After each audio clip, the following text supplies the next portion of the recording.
Happy leap year, everybody. Welcome. It's good to see you guys.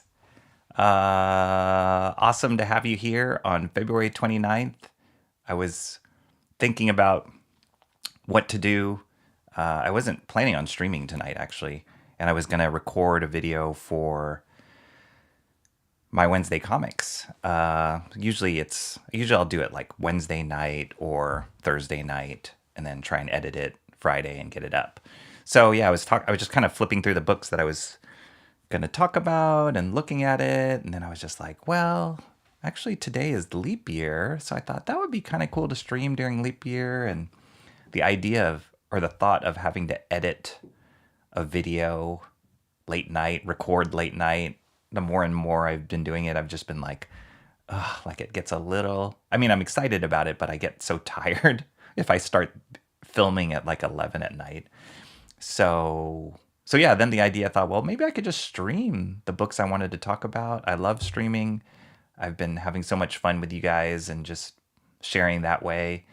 And so yeah, I thought, oh, and today's leap year. How cool would it be to put a flag in the ground of saying, yeah, I streamed on leap year, and we can celebrate that anniversary 4 years from now. So yeah, that's why we're here. That's why we're doing this. But then I realized a lot of people are streaming right now, so maybe nobody show up. But you know who did? The regulars, the mods, my mod squad.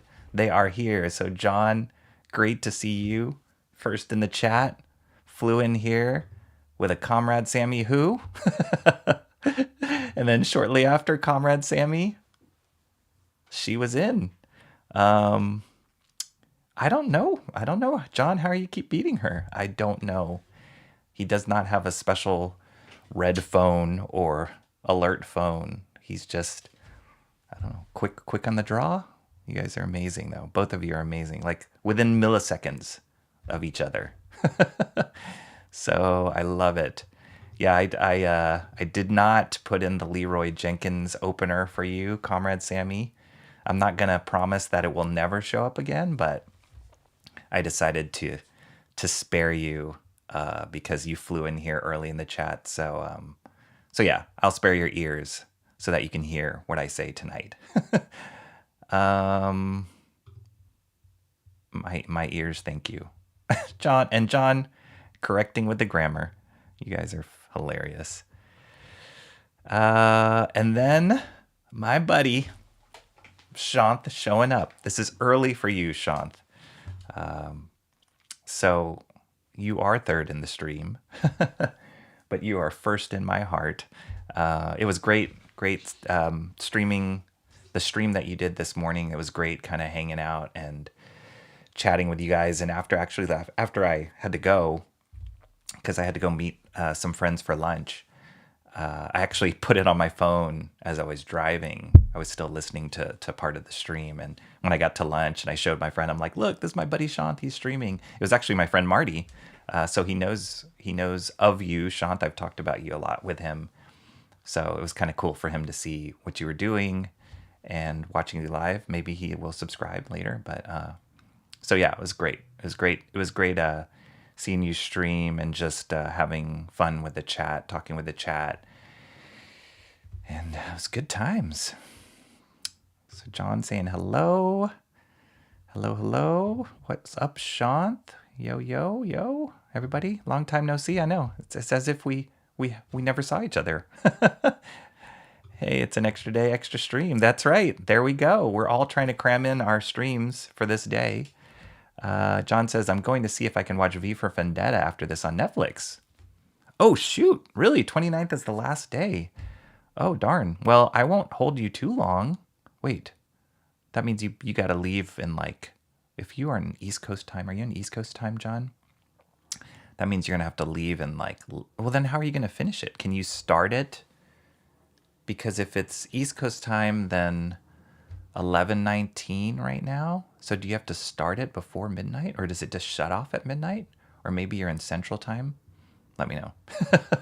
That seems pretty precarious to try and cram in V for Vendetta in less than an hour. I actually haven't watched that movie in a while. What I am going to watch is after I finish streaming here, I really want to watch Dune, the first one, because tomorrow I have tickets to go watch it, the second one. I'm very excited about that. I don't know if you guys saw the first Dune, but that movie rocked my world. I loved it. Loved it. I love that director, Denis Villeneuve. And I had seen obviously the original Dune movie, but when this one came out, I was like, okay, I'll give it a try, and it just hit all the right chords for me as far as a sci-fi movie. The kind of deep sci-fi world building is right up my alley, and I just thought everything was really perfect in that, like the performances, the casting, the designs, the soundtrack, everything. Just the storytelling, the direction was just amazing. So I'm super super excited for the second one. So yeah, I gotta cram in that 3 hour epic tonight so that I'm prepped for tomorrow's performance. Shant says, hit the like. Thank you, Shant. Only 1 hour for me. Oh, I think Rocky's saying I have no. No, I'm not. Emo tricks trash. Hey, welcome. I don't think I've met you before, but welcome to my stream. Good to see you. Always excited to see new people show up in the chat. So welcome. Get comfortable. Everybody that's here are super friendly and are super welcoming. So I'm glad to see you. Everybody's saying hello to Emo Trash. Oh, awesome. Rocky, another friend from Gothic. Oh, you guys, did you invite this person? Awesome. Thank you. Thank you so much. Emo Trash, John. Hopefully it's Emo Trash, not Trixish, but let me know. It's always tough. Some people have very, very complicated handles. And I feel for the people that are like reading out chat live and reading out new ones. Like I get it all the time. It's just my name, but I get Rogue. Just today I was on Shelby, American Discord stream for a little bit in the chat. And, we've had interactions. Obviously, he's been on my stream before. But he was like, is your last name pronounced Ballesteros? And I don't do the double L as a Y. I do it as just double L. But I just told him, hey, I'm Filipino. You can pronounce it however you want. But I'm always constantly correcting people of my name just because it's an unusual spelling of Rocky.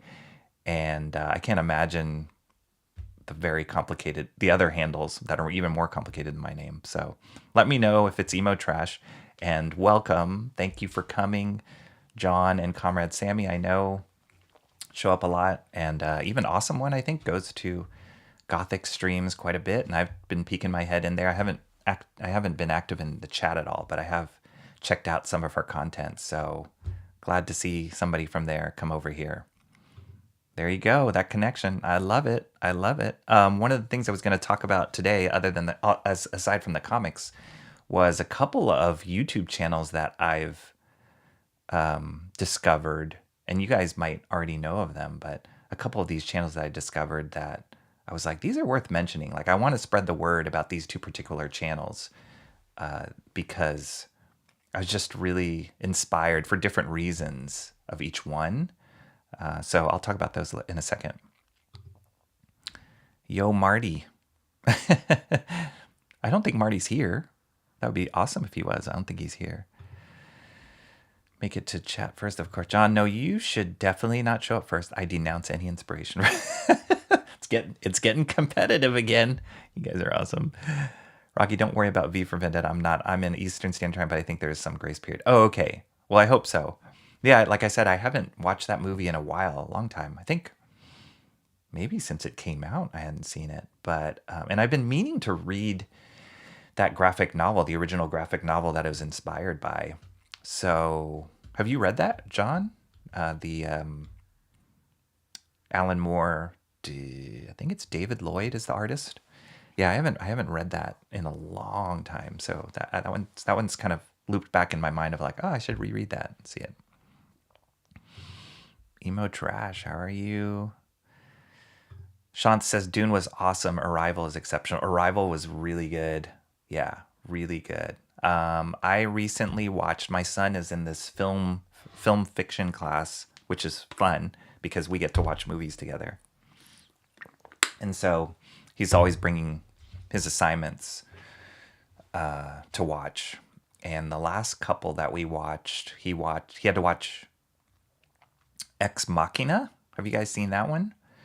That one's pretty, it's great sci-fi storytelling, really interesting concepts, and the execution was perfect. It kind of felt like a small sci-fi movie, but the execution was really tight on that one. And then we watched Kill Bill Volume 1 together, which was very fun. But I take for granted like how, I don't want to say jaded, but like how kind of thick my skin is from watching so many different kinds of films, and I'm not really shocked by much. But from him, like he's seen films in his life, but I had to kind of give him a little bit of precursor. I'm like, okay, so here's Ex Machina, and there's kind of the things that are happening, and there's some weird stuff. Or like Kill Bill, I'm like, it's really violent. It's almost cartoonish in its violence, but it's very violent and it's tense in some moments. Actually, Kill Bill for a Tarantino film, it wasn't as tense as some of his other movies are, but I said it's like really well done. It's super fun, great characters, but very violent. So just get ready for the violence. And he flinched a few times, but he was fine afterwards. Emo Trash says, we hanging on right now. That's Riley. The most I can say. LOL. Midterms coming. Oh, midterms. Oh, geez. I do not envy you. I'm way older than you, obviously, probably, because if you're talking about midterms, I haven't talked about midterms in a while. But yeah, I couldn't go back to that testing those kind of intense schedules. So thank you for spending a little bit of your evening here. Hopefully it gives you a little bit of distraction from midterms, but good luck with those. No, the feeling of midterms go with yes, it's a play on trash. Made it in middle school and I have not grown out of it. Awesome. Okay, cool. Emo Trash. Got it. Got it. I love it. I love your profile picture too. It's great. I still think Emo Trish. I know it's trash. Yes, I know. The X is confusing. I get a lot of X's. Cranberry Langers does too. Does too. Does he have midterms? No, really? Is he that young? No. And actually, I was joking with Sean just a couple days ago. I guess Cranberry Langers has a YouTube channel. I don't know how I stumbled across it, but it's not pronounced Cranberry Langers. It's pronounced Cranberry Langers. So I've been saying it wrong the whole time, but Sean and I agreed we're just going to say Langers. Too bad. Eric Weathers, what's up, man? Welcome to the stream. Hey, wow, it's so good to have CG royalty in the stream. You and Sean, man, you just up the level. Welcome to the stream. It's so good to have you. Super excited about Battle Brick Road 2 coming out. Everybody knows Eric Weathers, so I don't have to belabor that point, but throw the link in the chat, you guys. Great to have the amazing Eric Weathers, who is nonstop working. I don't know how you do it, lettering every book on underneath the sun, on top of drawing your own book, on top of running your own campaign, on top of being a dad. I don't know how you do it, and streaming and doing lettering tutorials. So you're an inspiration, man, and I'm so honored to have you here. It's great to see you. Hail Eric Weathers. That's right, everybody. Rocky, are you calling me out that I can't read? No, John. I would never do that. Yes, Ex Machina is good. A little full of itself, but good. Yeah.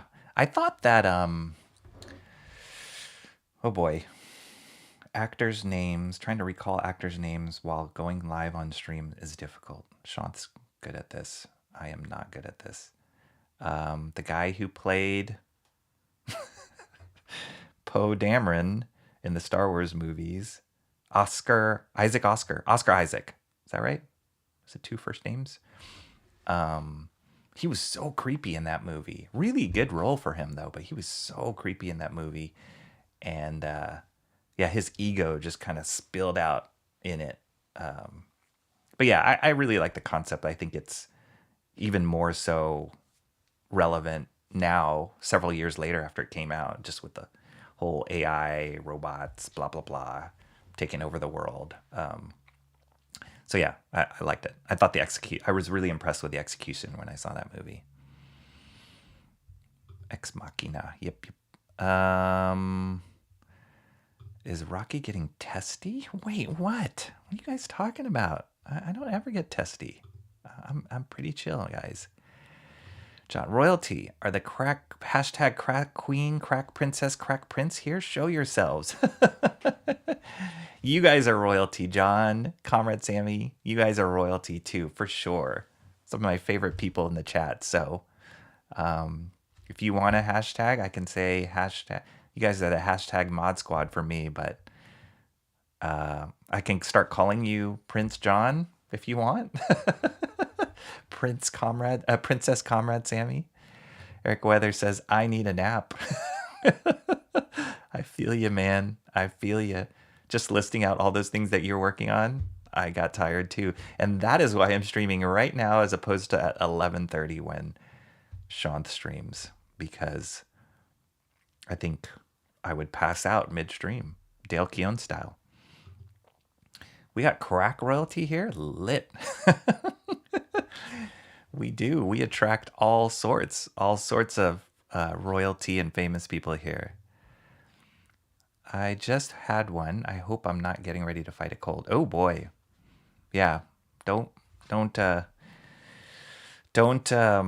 get any of the yucky weather changing sickness that there's a lot of extreme weather hitting many parts of the country right now. We just got as I kind of lament to you guys in previous streams about the weather here, it's been beautiful. And then today we got the kind of sideways rain that like start and stop and spit at you. It's supposed to be an atmospheric river heading this way or whatever. So I'm like, we're going to get another more bummer weather. But yeah, John, just get some rest, dude. Get some rest, get some warm liquids, drink a lot.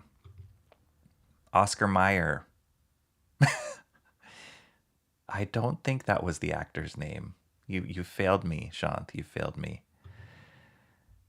It is Comicsgate lore. Is it the crack queen, and king and prince or whatever? Here we go. You're rocking it, Cranberry Langers. Huh? I did my research. It's Langers, but I'm gonna forget it, and it's just gonna be Langers, dude. So sorry, but I realized that this whole time I've been pronouncing it wrong. So my apologies. Rocky is high off his comics. Hey man, anytime I realize I'm getting more and more excited about comics. It's such a deep well, and there's so many aspects to it. Get excited about stories and particular comics. I get excited about the idea of creating comics. I get excited about seeing people create comics, and like Eric, like Shanth, like everybody that has campaigns like in Comicsgate and other independent producers, all that kind of stuff. It's very, very exciting. It feels different than what I've felt about comics for decades now. So yeah, I'm definitely excited. High, maybe. Maybe. I've never been high in my life, so I wouldn't know, but I'm super excited. The hashtag crack pack are those who enjoy something like crackheads do crack. Oh, gotcha. Yeah, that was before my time. I had been in streams and heard people talk about the crack pack, especially on Sean's stream, but I didn't know why. I just kind of took it for granted and said, okay, cool, crack pack. But hey, high on comics. Awesome. We're just talking about you. All good things, all good things.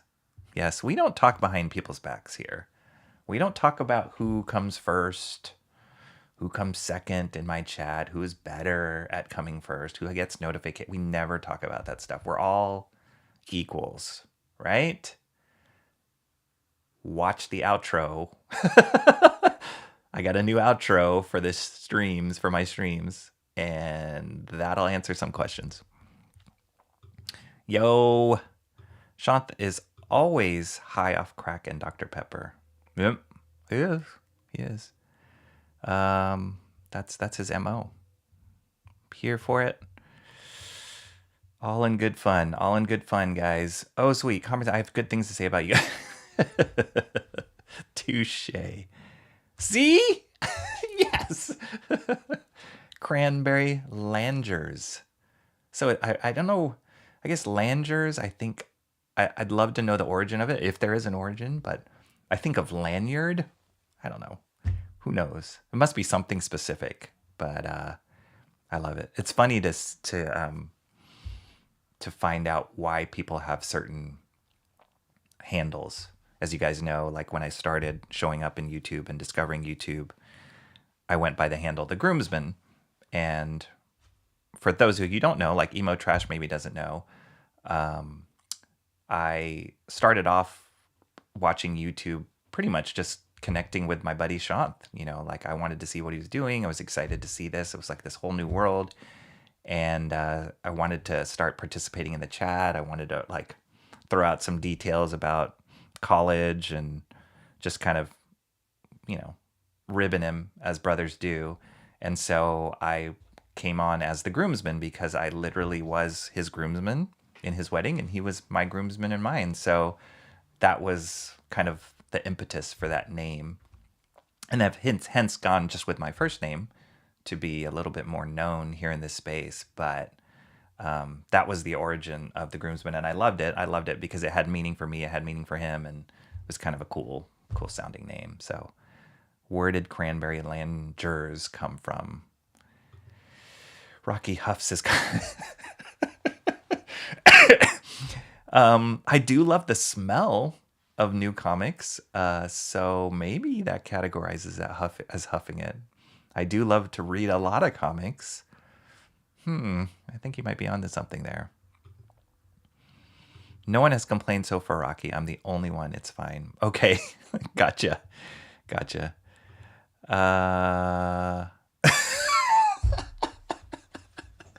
Cranberry Langers just said, I'm pretty good. I just learned I do not have a debilitating disease. I'm just fat. I fear I have a doctor's appointment coming up here next week, and I fear I'm going to get the same results too. Yeah. It's so funny. I just had lunch, like I said, with my buddy Marty and another friend of mine. And we were just talking about getting old. And one of my friends said, I'm diagnosed with a fatty liver. And I was just like, this is where our conversations go during lunch now. I see. All right. No talking behind people's backs. The bus is in the shop. Crack comics? Same thing. It kind of is. There in my last stream, there was a couple people. I think it was, I want to say Sumo Thori. And Shant was mentioning, I think John Malin even.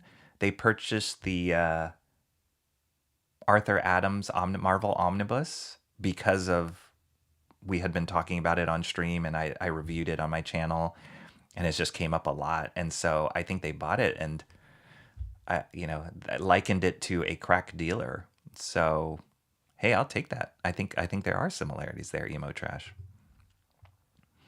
We do. Yeah, and all in good fun. But we wouldn't be friends if we didn't do that. Silver Ogre, hey, I can't remember who recommended this channel, but here I am. Welcome. Wow, another new person. Great to meet you, Silver Ogre. Awesome. I'm gonna guess John or Comrade Sammy recommended this channel because they are my awesome friends here, and they show up and they are spreading the word. So I love it. Welcome. I hope you enjoy your time here. Yep. See, it's got to be John, and it wasn't me. So it's got to be John. Um, welcome. Get comfortable. Say hello, everybody. Everybody. Maybe it was Cranberry Langers. You guys know each other? I love it. I love that aspect of YouTube chat. How you guys know each other from different chats, and even those streams could be about something totally different from stream to stream to stream, but you have those common threads, and I love that. It just blows my mind every time I see examples of that. Emo Trash, good luck with your mids. Would you like prayers? We can shoot those up, man. Midterms are no joke. And so yeah, all the prayers you can get.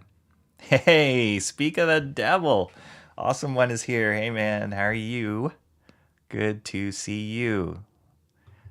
I'm so glad that people are showing up because like I said, right before I went live, I saw that a lot of people, there was a few other streams going on. I think everybody had the idea of like, hey, let's stream, or maybe they normally stream these nights, but I was like, oh shoot, did I pick a bad time to stream? But apparently not, because all of you guys are here and I'm so happy you are.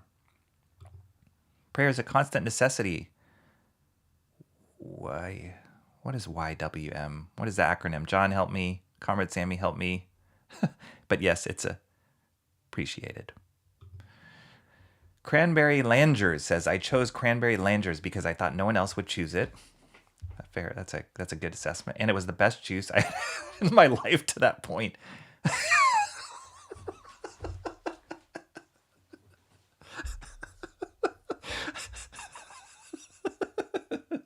Oh my gosh. That is too good.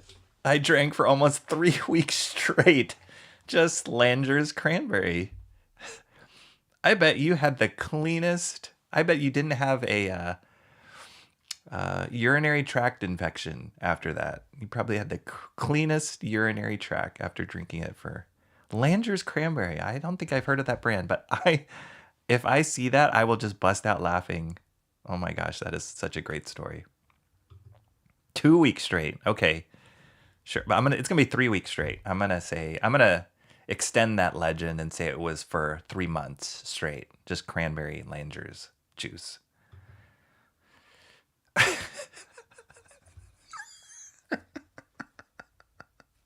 What? Oh my gosh. Is that why you call yourself Awesome One? Because you like the smell of homemade soap? Is that the reason?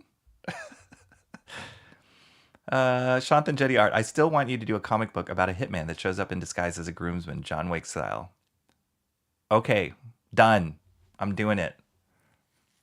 And then is his hit? I know his hit is the groom, right? Or the bride. That's even better. His hit is the bride. I'm doing it. I'm totally doing it. Oh yeah, so let us know, Emo Trash, when your midterms are. People will pray for you and it'll be all right. Hopefully the fat disease spreads, especially in the US. Awesome One says, I just realized I knew Sammy from 14 years ago. She was a small blonde who played piano. All right. Possibly the same one as Comrade Sammy. Who knows? I've seen stranger things happen on chat.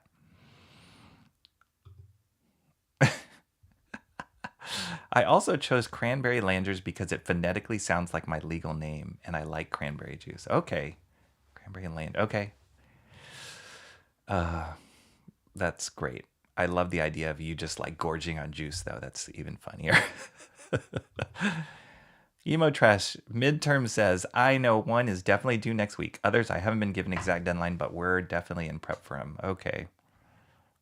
What are you studying? Are they like, I hope it's an interesting study, a subject at least. At least, like I went to art school. Shant knows we went to art school together, and at least some of our finals, most of our finals were projects, other than like the classes that we had to take, like art history or the smarter classes than the art ones we had to take. But so, I mean, those projects were still stressful, still all-nighters and everything, but at least they were projects as opposed to like writing midterm papers. Like, oof, I couldn't do that. I couldn't do that right now anyway. John says, I am a recommender, kind of my thing. I love it. Then you are the right person to be. I believe, John, this is the distinction I'll give you. And apologies to you, Comrade Sammy, but John was the very first person to show up in my very first stream chat. And I recall it like it's super vivid in my mind. I think his first comment was, "What is this?" But the second I saw him, because I was familiar with him from Sean's chat, I was like, I was able to breathe. I was like, oh, somebody showed up. Because for those of you who do stream or have tried streaming, and Sean warned me about this, it's a little nerve wracking when you press go to hope that people show up. So fortunately for somebody like Sean and Eric Weathers, you guys have a huge enough following and fan base that once you hit go, you're bound to have people. But like a small fry like me, like you never know. But I appreciate all of you guys who show up. I really do. It's fun to talk about. I even talk about you with my family, some of you guys, and I'm just like, yeah, these people, they show up and they're really nice and really funny.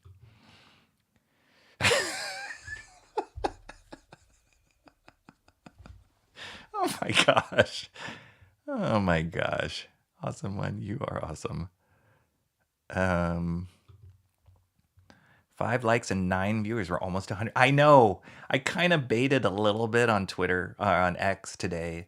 I put out a post. I'm like, I don't like to bait people. I don't like to, ask for subscribers or likes. And I really don't. Like, I want people who want to be here because it's just more genuine, more authentic. I don't want people just to hit like and subscribe. And I'm sure there's people who do. And that's fine. I'm not going to say no to that, or I can't say no to that. But I've said this before. I really want people to be here who enjoy being here and enjoy whatever content I'm putting out there. And so the last thing I want to do is, hey, let's go to 300 subscribers, guys, or whatever. But it was like, it's sitting at 149. And I'm just like, ooh, the OCD-ness in me is just like, can we just get it to 150? Just to make it clean. Like, and then I'll calm down. And then I'm sure there'll be another one like 175. Come on, let's get it. But that's the crack part of YouTube, where it kind of gets you to like always chase the next milestone. But come on, 150. Like, that's what I wanted. But it's all right. We'll get there. We'll get there. Slow and steady. John definitely does all the recruiting. LOL. Well, we'll take it. That's a great role. John is the fisher of men. Nice. I like that. I like that title. Sean says 150 is coming. We're on the cusp. Thank you, Cranberry Langers. It might have been on Topic List Tuesday. Oh, okay. So, sorry, am I blowing out on my mic? Let me know, guys. I just saw it go yellow, and I thought, oh, did I yell too loud? Sorry. Topic List Tuesday. I'm not familiar with that stream, but is that connected to Jason with Unhinged? Because Unhinged, that's his handle, has shown up. It's Jason, right? I think has shown up in my stream a couple times, and it's been great. Just kind of getting to know him and seeing him. So I think Topic List Tuesday is tied to him. But let me know, Silver Ogre. I'd love to know that, because I had mentioned when I started the stream that I want to share a couple of YouTube channels that I've been inspired by lately, and Unhinged is actually one of them. So you guys probably know everything about him. I just discovered him recently just because he showed up in my chat, but I wanted to share a little bit of it. One more. I just came from the ladies of Jeremy Ice and Fire. I like messing with them. Okay, here we go. Wow. Sorry, I'm catching up. WYM is typo for what? WDYM. What do you mean? Oh, okay. Gotcha. What do you mean? Okay, I'll file that away. Awesome. Wait, no. Did we hit 150? Hang on. I'm going to refresh my window. Yo! Nice! Thanks. I hope maybe it's Emo Trash, maybe Silver Ogre. But thank you guys. Awesome. And thank you, Shanth, for calling it out. Dude, you're the best. Total the best. Thank you, everybody. 150. Woo! We did it on leap year. Yeah, even leap year for the East Coast. So take that. Take that, time zone. And pretzels. And continued, I was annoying to the host I was living with. Okay. I meant 3 weeks. Bride. Okay. Done.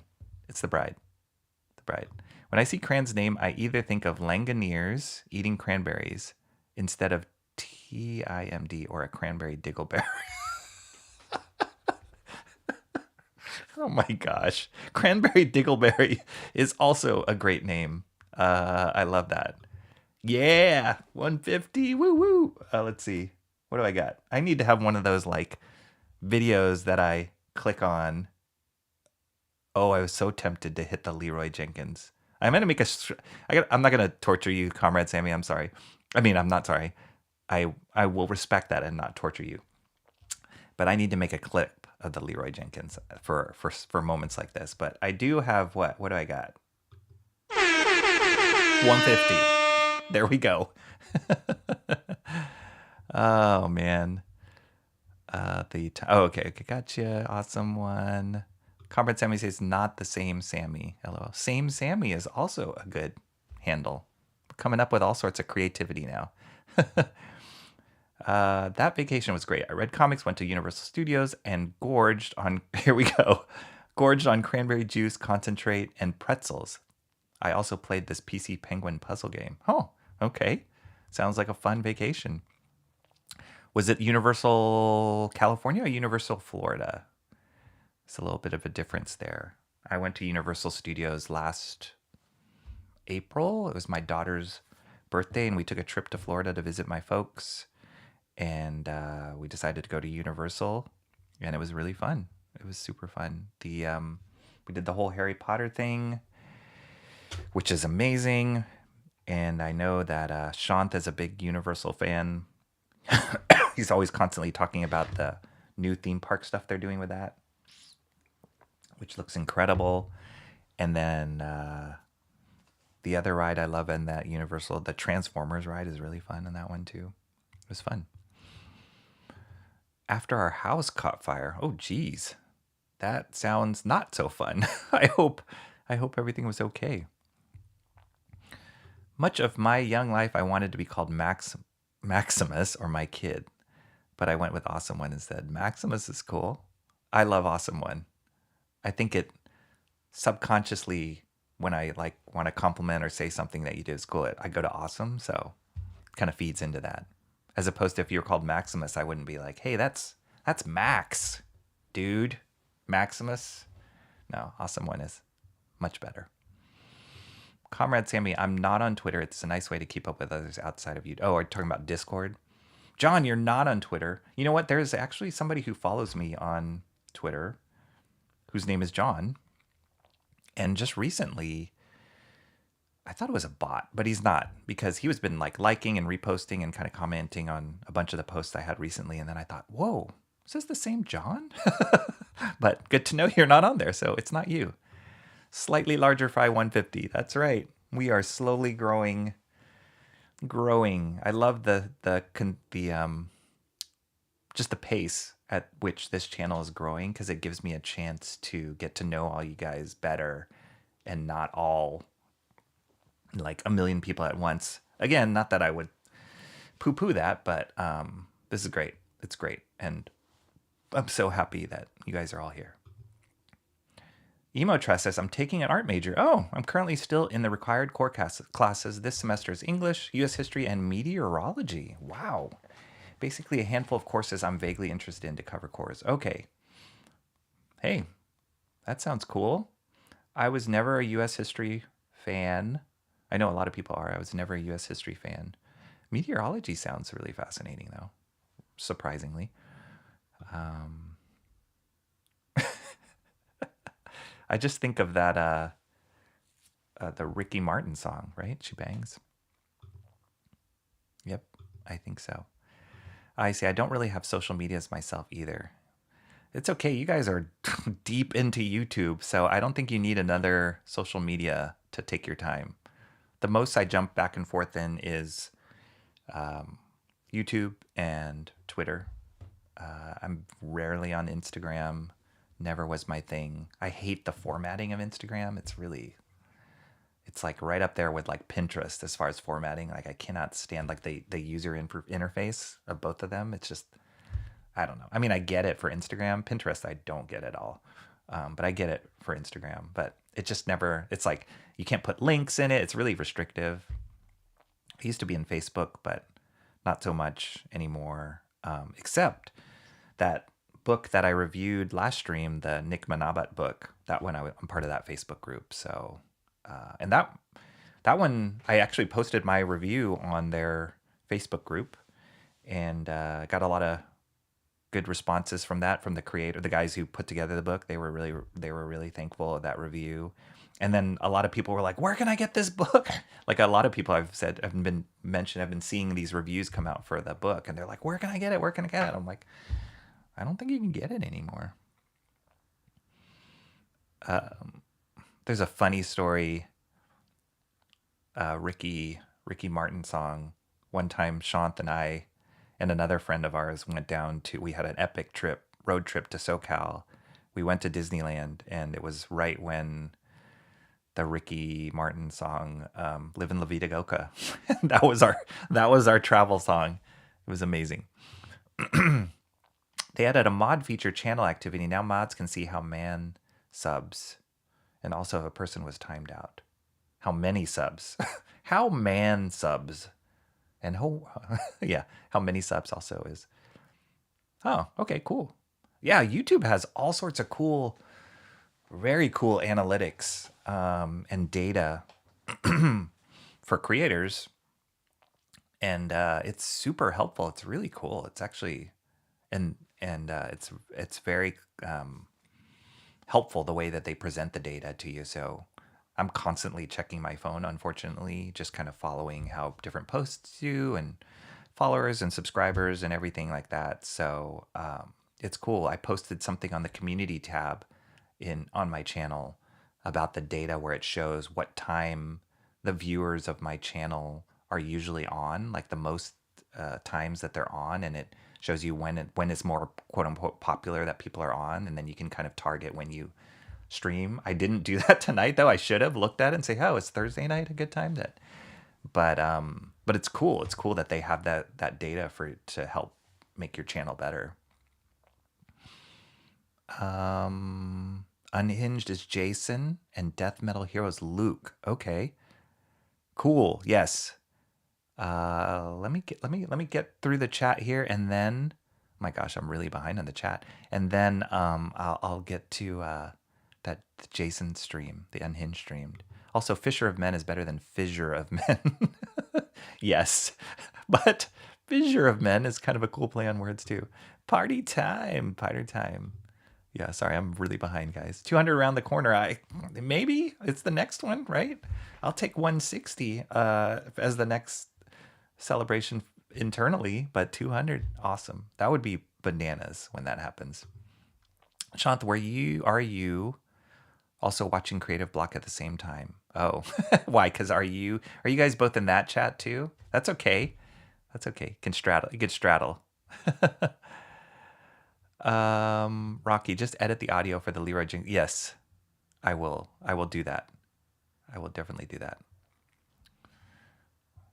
Okay, let's see. Universal Studios California. Okay, cool. Yeah, nice. Actually haven't been to that one. That one's the one that has, I think, the Nintendo World, right? So that's cool. I have some friends that went there and took their kids there, but my kids are a little young. I mean, a little old for that now, but I'd love to see it myself. And I don't think they have it in Florida yet. So cool. Let's see. Now I want cranberry juice. Yeah, me too.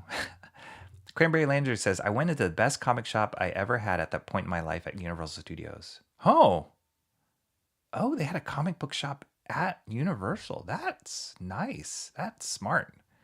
That's really smart. It's healthy carrot juice. John the bot.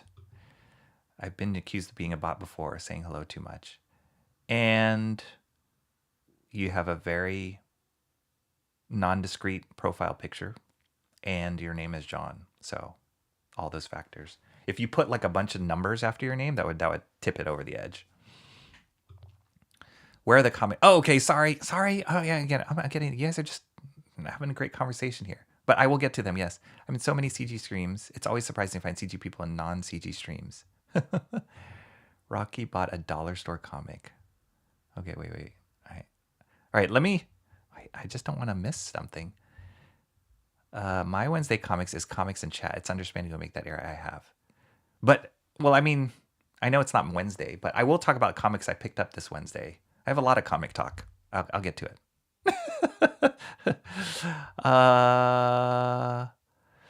Since when? When did we establish? Well, my Wednesday comics is, okay, it started as the comics that I picked up every Wednesday.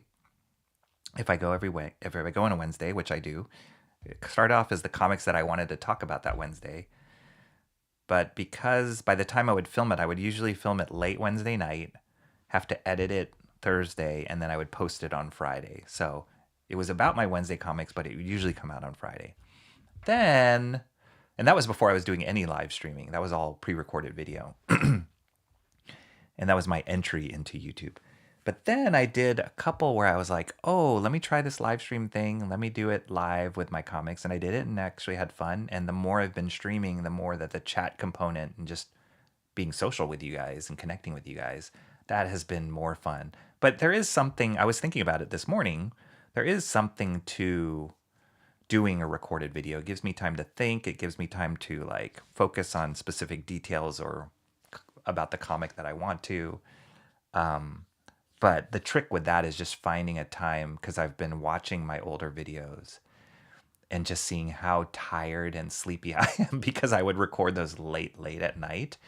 I'm like, oh, I don't want to come across as boring and like droning. And I'm really excited about these comics. So that's why I've been juggling like, should I live stream it because I have more energy and also I can chat with people? Should I pre-record it, but then I'm recording late? Can I record it earlier? Blah, blah, blah. So many things to think about. So my Wednesday comics is about my Wednesday comics, and I will show those. I will get to those very soon.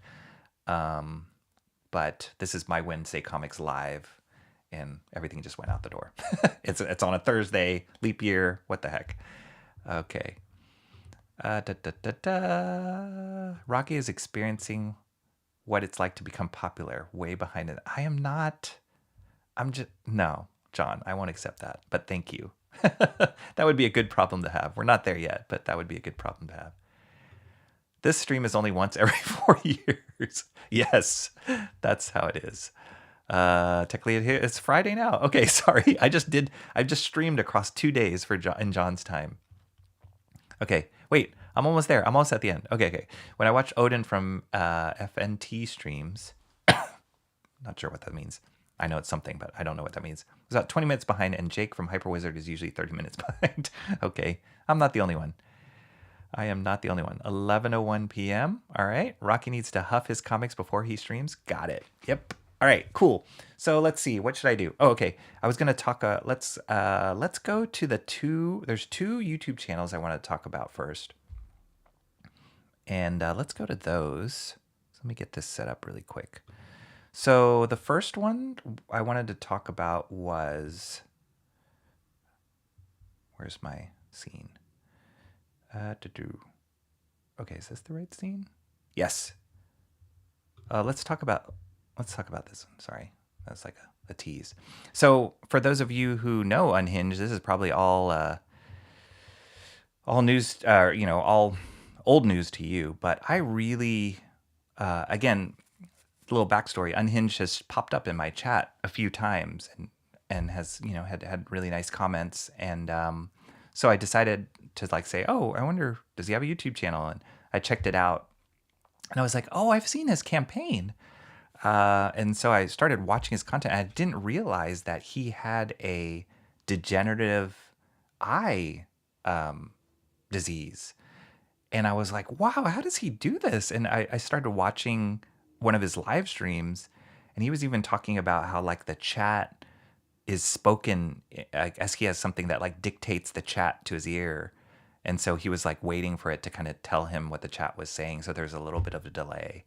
And then I watched one of his videos of him drawing, and he's really close to the paper, and it's because he can't see. Like he needs to get looking at it really close. So I was just so inspired by that, because for somebody to love comics that much and to have an obstacle of your eyesight failing you right now, and hopefully I think it sounds like he's you know, trying to get better or try and find like ways to like hopefully heal his eyes. I don't know much of the story at all, but I hope that he finds a way to help his condition. But it just like totally blew me away, because I was like, this dude loves comics this much. This is what comics can do. Like, it can inspire somebody whose sight is failing. He could easily just say, I can't do this anymore. I'm just gonna, do something else or follow another passion. But he's like, no, like, I want to create comics. I love comics so much. And if that means I've got to like bring the page super close, I'm going to keep doing it. I'm going to keep fighting, and I'm going to keep doing it. And man, that's amazing to me, that an art form or somebody's passion can motivate them beyond their own trials. So I loved it. I just wanted to share that with you guys. If you hadn't heard of his channel, maybe I'm the last person in the chat to know about this guy, but I was just going to play a little bit of it and share it with you guys and honor this dude. And like, I hope you guys subscribe and like his channel too, because it's great. It's really great. And the funny thing is like, I don't think I would have ever met him outside of YouTube, right? Outside of interacting with YouTube. I probably would have never met him, probably would have never learned about his story or learned about this passion of his and how it's connected to his eye condition. Like, I would have not known any of that if I didn't meet him on YouTube. And that just blows me away. That blows me away about the potential and what this social community can do. Just open our eyes to so many different perspectives, so many different people that have common interests. They don't have to like all the same things, but there's common interests that really bring us together. So I want to be a part of that. I want to inspire that as well. And this guy he totally hit me hard when I watched this. So I just wanted to show a little bit of this, and then let me know if you guys can hear it. Can you hear the audio? Let me know. But I just wanted to watch a little bit of this. Hey everybody, welcome. Yeah, it's been a few days. To Jason Bascom, Unhinged Entertainment. I normally try to post 3 days a week. I mean, I'm not perfect. Missed out on my Monday, but I kind of I forgot. I got wrapped up drawing something else, and I forgot to really do. I would have done maybe a sketch. Wow, I'm working off camera a little bit here. I'm just doing a free flow piece here, and really I'm just playing with form and texture with this piece. I drew this on Topicless. Yeah, me too. Luke hosted to go. He just attacks the page. You could watch me draw it live. I was having audio. And I wonder if that has to do with partially like. So I had to how he sees things now. Like, he just has to be very like bold with it. Like, he's fearless with it. But excuse me while I take. Or if that's just naturally how he is. So yeah, but sorry, I'm drawing off panel. See, I wasn't paying attention to the preview window whenever I was drawing, which I should have. Oh wow, emo trash. Wow. So my apologies, but I mean, you could still see. I guess you can really relate through all this garbage, obviously, and go to the end product, if you will, the pan down, if you wish. But please, I hope you watch the process. Just seeing how this is a little cleaner, believe it or not. I mean, I do make some dribbles here and there and stuff like that, but I'm just crazy off panel on this whole, or working off camera on this whole thing. My setup was not built for this. Wow, I'm sorry. Anyway, yeah. So, but no, I had recently I spoke to some eye doctor, not eye doctors. They were like kidney doctor, eye doctor, and you in the ASMR specialist people in the field, and so just progress on that a little bit. Some good news. One thing that was interesting to me, because they can do genetics. Like if you get your genetics tested, you can find out. Oh wow, I could have edited that part out. Sorry about that. But you can find out if I love how he's talking about have like certain his health story too while he's drawing. Now, I guess like that makes it so much more interesting, right? It's like that defect. Yeah, you can So talk that about your way, drawing as you're drawing, because but it's the usually a fact that he's telling recessive the story gene, about so they his can life, actually it's like, suppress ah, that and make amazing. sure that the dominant Just gene, makes which is every a healthy mark that gene, much takes more over instead. meaningful Like for for me like my that eye I'm learning condition about especially. this So about let's say him as a somebody in my person. family, my nephews or niece, and they want to have kids, or they do, in the future, and they can actually get tested ahead of time and find out who's carrying, and if the female gets pregnant, then they can even test It's that crazy. the embryo He's got this like somehow. Sam Don't Keith ask, no, kind don't of ask me feel how. to I his don't know. I'm no stuff, like scientist. And they can splatters and find just out if the embryo is going to have that, and then they can aggression. suppress It's it. great. Pretty interesting stuff, fascinating, which shows me they're making leaps and bounds in the medical field, which bring there's slight hope. Then there's slight hope for people like me, and apparently I guess I'm one of the oldest people with Wow. my Thanks for sharing that specific emo trash. genome of I've had some the I friends that can't were remember the diagnosed with specific type 1, so I know that's NH8X6 or not an whatever. easy I don't know what road, it is. I but can't remember. My retinitis I hope you're disease. doing better. So if there's something that I could Double be a guinea cataracts, pig of wow. that could help younger people, I'm all for it. So a little bit of cool stuff. But well, here's the pan down of my off-panel drawing coming up here. So I really hope you like this. If you did, hit that like and subscribe button. Once again, just playing with form and texture, It's great. going for a little Bisley Keith feel here. So Yeah, hope you totally. liked it. Thank you very much. There you go. Hope you liked it. If you did, you know what to do. Things are He down there seems like such a for you nice on dude. the YouTubes. You're not new to YouTube, but what you may be new to is campaign Frog G. Check it out. Picked up a backer actually, so thank you everybody for that. Also picked up a backer on Absolute One Stormy Night. That's my book. Links in the description for that down below. Thank you everybody for backing those Yeah, if campaigns. you guys want to put that link in the making a chat little boy's for dream Absolute, come true for drawing good. comics. Check them out. Links are down there in the description below. Really appreciate everybody swinging by for checking out the video. And once again, have a great one. You know what I love about that too? What I love about that too is you don't get a sense, and this is just me, just based on the little amount of, information that I'm picking up from watching his video. You don't get a sense at all that he feels sorry for himself. He's like, this is the way it is. And, hey, I'm doing it. And he's also not like being really, overly like, I don't know, dramatic about it. Well, he's just kind of like, this is how it is. This is what just back my campaign. If you can back my campaign, thanks, cool. Like, I'd love it. And like, I don't know. It's just kind of the humility that's coming across with him, and the awareness of his own situation, and he just embraces it. He's not having a pity party. He's doing what he loves, regardless of whether he can see it fully or not. He's doing it. So I love it. It does make it feel more interesting. Feel his passion. Yeah, I do. I really do. Pause video when you're talking. Okay, sorry. I'm new to that screen share thing. Just trying it. But thank you. That's a great tip. Awesome one. I will definitely do that. Frog G comic. Yeah, so I guess, was he the artist on the Frog G comic? I don't know. I have not totally researched everything about him. I know he's doing that new comic, Absolute. I think it's like a black and white, maybe like a 20-page comic or something, but he has a campaign for that. So that for sure is him. He's actually really incredible, really passionate, inspiring. I can feel it. I can feel it. I'm glad I found him, and I'm honored that he's shown up before in my chat. So it's cool. I hope to get to know him better. I never understood why the mainstream media was so hard on Unhinged with Frog G. Okay, I don't even know what happened there, but that's too bad. That's too bad. There we go. Thank you, John. I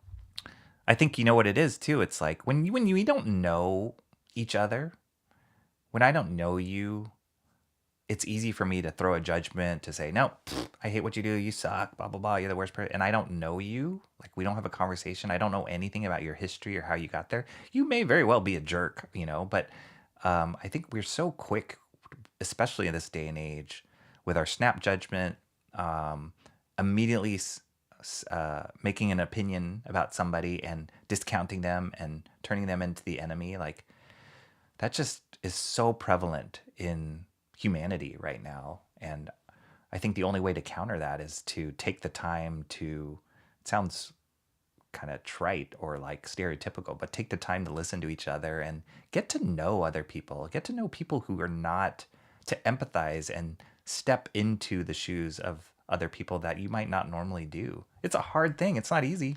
It's definitely not easy.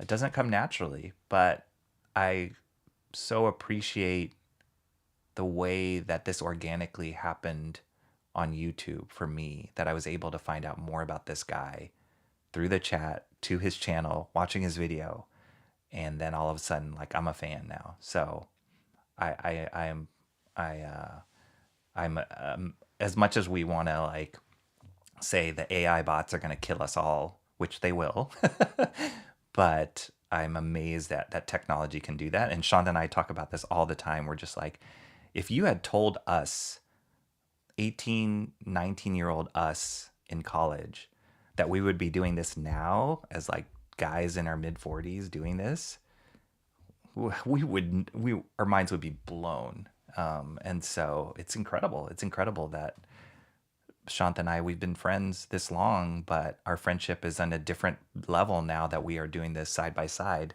and he's been helping me so much and just advising me and giving me so much encouragement about what I'm doing. And that our friendship is on a different level now, totally transformed because of YouTube. So thank you, Google overlords. um, let's see. We're talking about blah, blah, blah, blah. Okay. Did you say type 1? Sean Arendt has a type 1 comic with a hero with that, and he's donating to the Juvenile Diabetes Research Fund. Oh, okay. I think I did know that. He's buddies with Joe Sontag, the creator of Reaper Destroyer. And I did know that he was doing his own book. And I didn't know, I mean, I guessed.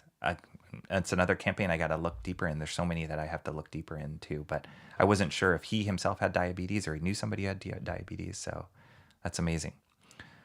He was canceled so many times. Was Unhinged was? That's just, as far as the ability to sell his work. Yeah, it's just stupid. It's a bummer. On Instagram, he was one of the... Oh, Indiegogo. He was one of the first canceled. Oh, I see. Or shadow banned. Yeah, all that stuff. All that. When politics get in the way, man, it's just a bummer. We're encouraged to not be vulnerable or connect with each other these days. It's true. It's very true. And, it's not normal how YouTube works and how YouTube chat works. I've taken a while to kind of get used to it. Getting to know people on this kind of social level, pretty much blind, right? Invisible. But there is power to that. And when positive people are trying to do the right thing and do good things and connect with each other for good reasons, it just goes to show like anything can be used for good. And on the flip side, anything can be used for evil too. So I'm here for the good. I know Shant is too. So let's keep doing that. Let's do more of that. And great things can happen. Awesome one. Can you link type 1? I don't know what that is. I can find it if you guys. It's yeah. I'm pretty sure it's an Indiegogo campaign. If you guys can't find it, we'll look at it later. Okay, here it is. John found it. Perfect. And that's why you're sitting in the back with your name pinned to your shirt. That's why I don't give you a lollipop like I give the... Okay, that's it. That's a separate conversation. All right, yeah, type 1. There's the link, guys. Check it out. I actually, to be honest, don't know that much about Sean's stuff, but I'll check it out later and go through it. Okay, moving around along. The second thing I wanted to share with you is a totally different thing. Maybe not as it's just as inspiring. Maybe not as like heartfelt, emotionally inspiring. But this other, I found this last night. I was kind of just hunting around on YouTube and ran across this. Do you guys know West Coast Davengers? Do you know this guy? Let me get this. Switch. Have you seen this guy? So this taps into the collector side of me. And when I saw how he did this, I I was just like amazed. This was live. This was a live stream, and I guess he's like a comic book collector slash seller, and I have never seen this system of how he sold comics on stream before. Like, it was incredible, and he had this whole methodology. It was really entertaining and fun. So I thought I'd play just a little bit of this. You guys know West Coast Avengers? Okay, cool. But it was so fun. It was just amazing. And I even commented, I was in his chat and I said, this is an incredible system that you got. And I actually told my wife about it. I was like, there's this guy, and he posted up these like post-its of his name, and I'll show you guys. And she was like, maybe you should sell your toys like this, because I have a lot of toys I sell. I was like, maybe I should. But let's watch a little bit of this. It's fun. So remember, buy 4 throughout the night, get 1 free. Wait for the claim line to come down. Here we go. Amazing Heroes preview number 4, winter 1987. Sergio Aragones and Dave Sim cover. Swamp Thing 40, newsstand. It's a mid-grade. Transformers 34, it's a VF. On B, Transformers 23, that's a VF plus near mint. On R, Vader Down number 1. On F, Marvel Age 105. Like, he's really fast with how he does this. Hey, I paused. Awesome one. Check it out. I'm learning.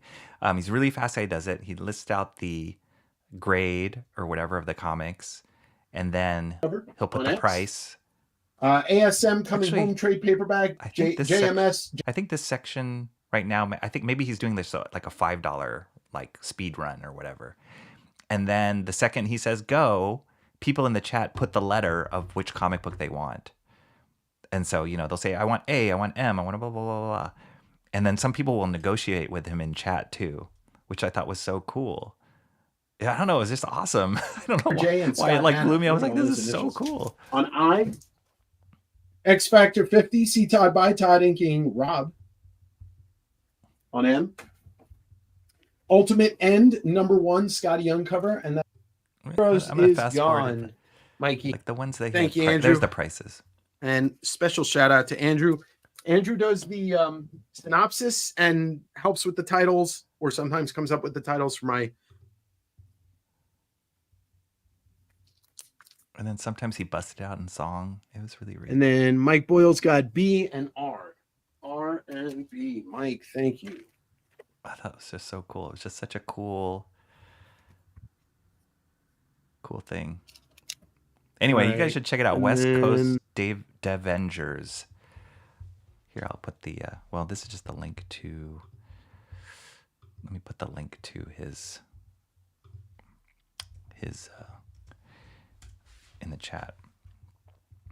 So, so I don't know. I thought those were fun little things, fun little YouTube things that came up.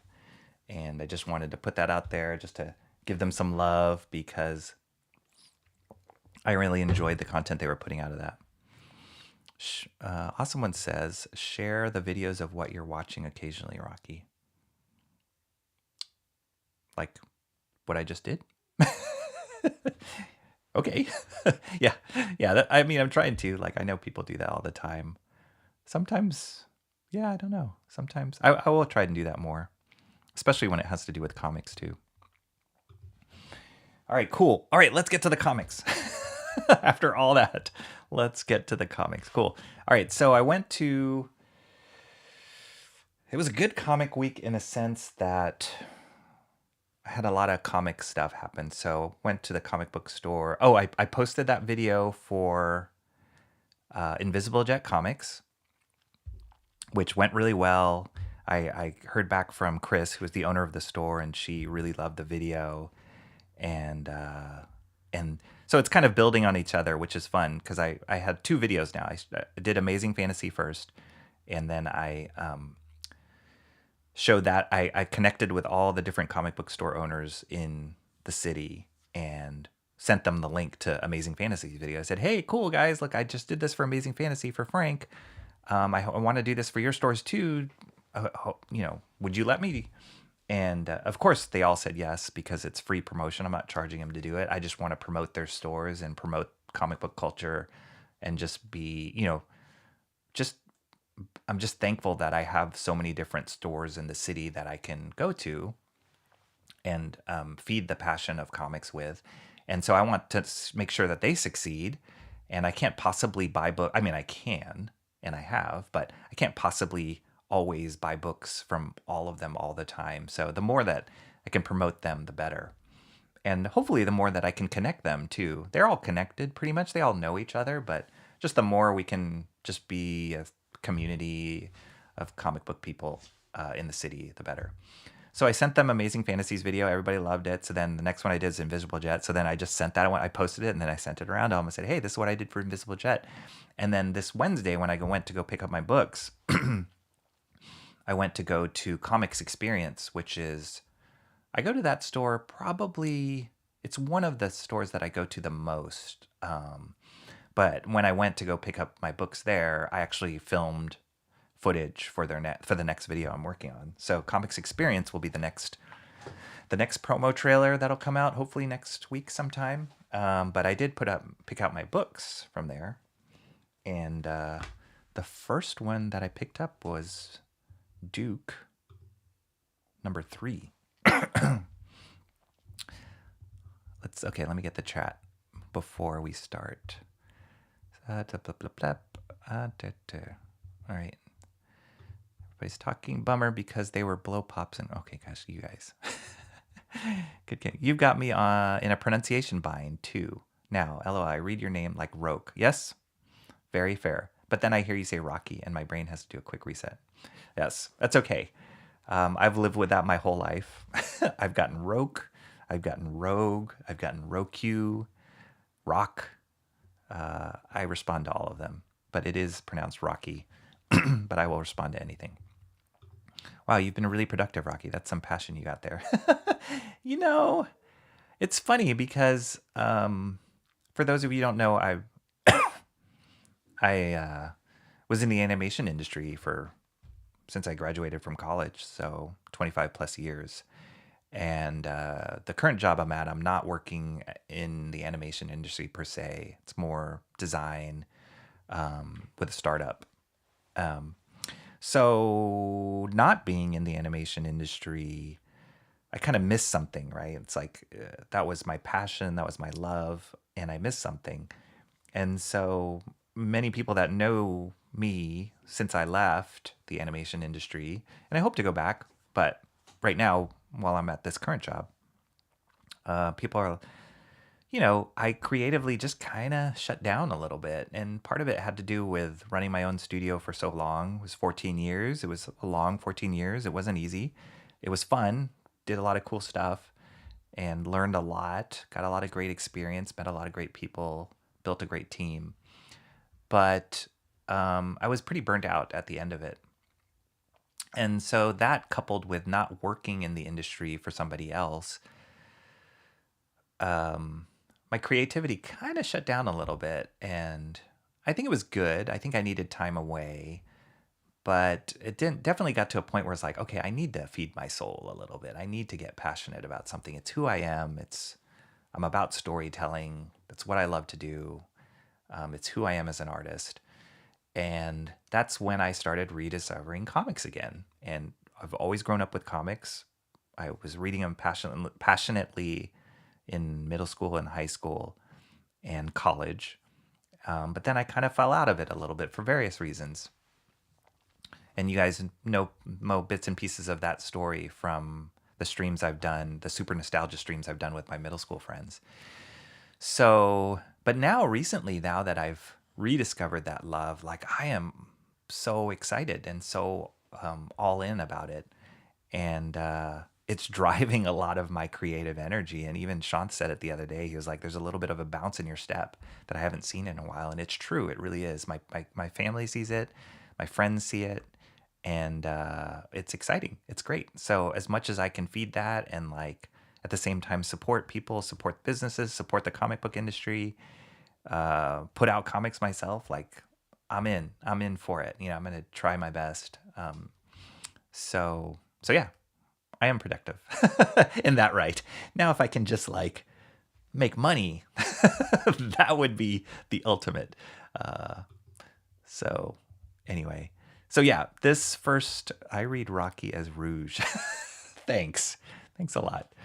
I actually really enjoy your filming and editing. Thank you, Cranberry Langers.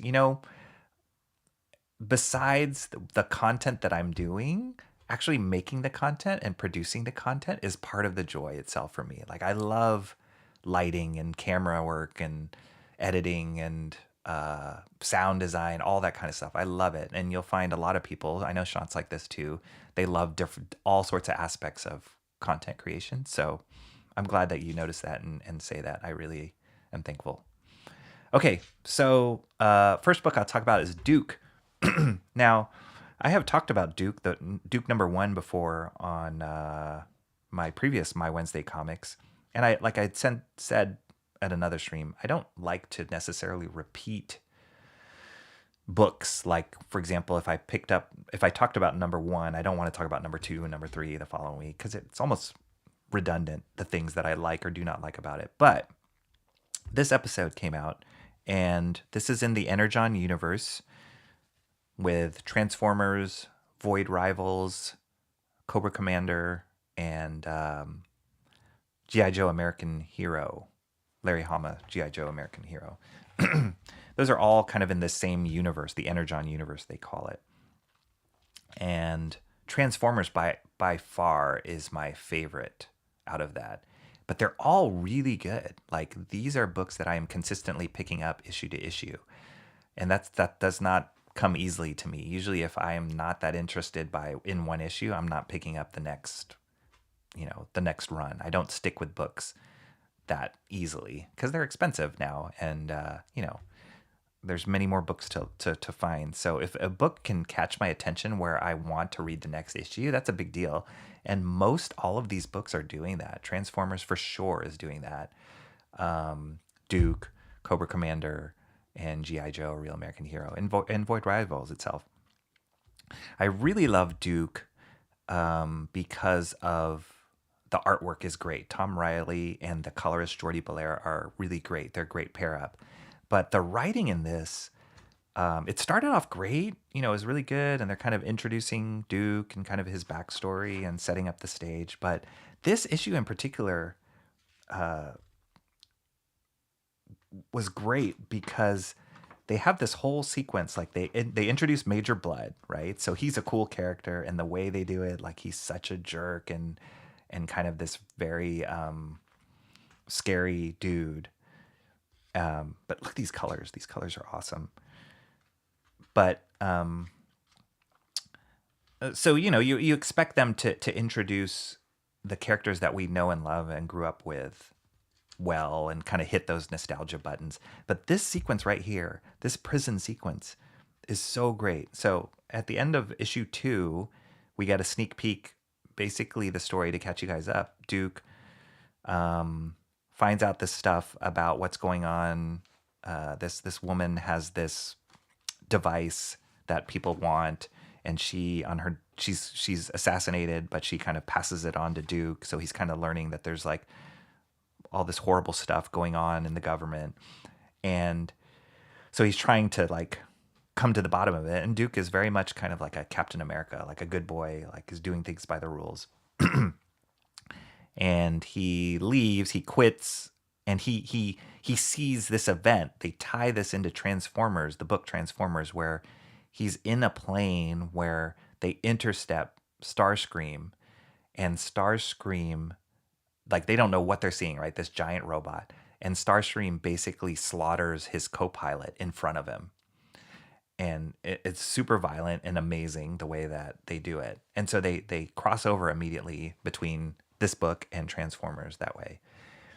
Then Duke goes back to General Hawk, and says, I just saw the craziest thing. And he's like, I don't believe you. Like, that sounds like he didn't believe Duke. And Duke's like, no, I really saw that. You need to believe me, this giant robot. So because he's not believed, he leaves and goes off the grid. Then he's captured by some of his old G.I. Joe teammates. He's captured and he's brought to the pit, which is the big prison that G.I. Joe has. That's where he is. So at the end of issue 2, they reveal that Baroness is there, and there she is. She's awesome. So they have this interaction between the two of them, and this is Duke's brother. I forgot what his name is. This is his brother, but he's there too. And they have this interaction between the two of them that is written really well. It's this cool dialogue, like you can imagine it taking place in a movie, where she's talking to him and just trying to bait him, like, you need to get me out of here. I can help you. And he's kind of in his own thoughts here. And then his brother is talking, and they're all kind of talking to each other in their own individual cells. And then she's like, you don't know who I am. And he's like, I do know who you are. And then he goes into this whole thing about her history. Like, he knows exactly who she is. And it's great the way they tell the story here. Like, they go into like her, like, this is a great way for the reader to learn her history through Duke's eyes. And she's like, what? How the heck did you know about me? And she's still constantly baiting him, just saying like, oh, you know, what, you're giving up? And he's like, I'm not giving up. And but just the way that it's told, the colors, the mood, all of it, it's really well done. I loved it. I was just like in when I was reading this just today. And then this is him flashing back to the scene with Starscream, him seeing that moment with Starscream. This is his buddy, like crushed in Starscream's hand here, really messed up. And I just love how they like did this moment, like the way they colored this moment. And then she's still baiting him. They find out that somebody's attacking the pit. These guys have assassinated. Here comes the Bloodhounds. They call them the Bloodhounds. I don't remember if that was their original name, but they come attacking in this cool helicopter moment. And then like they're in prison. Like you've seen this in movies a million times, but it's just such a cool device. Like they're the prisoners in the prison that's being broken into, and they're like, oh crap, what's happening? And then Rock and Roll comes. He's like, we gotta go. I gotta get you out. Even though I brought, he was one of the ones to capture Duke. He's like, we gotta move.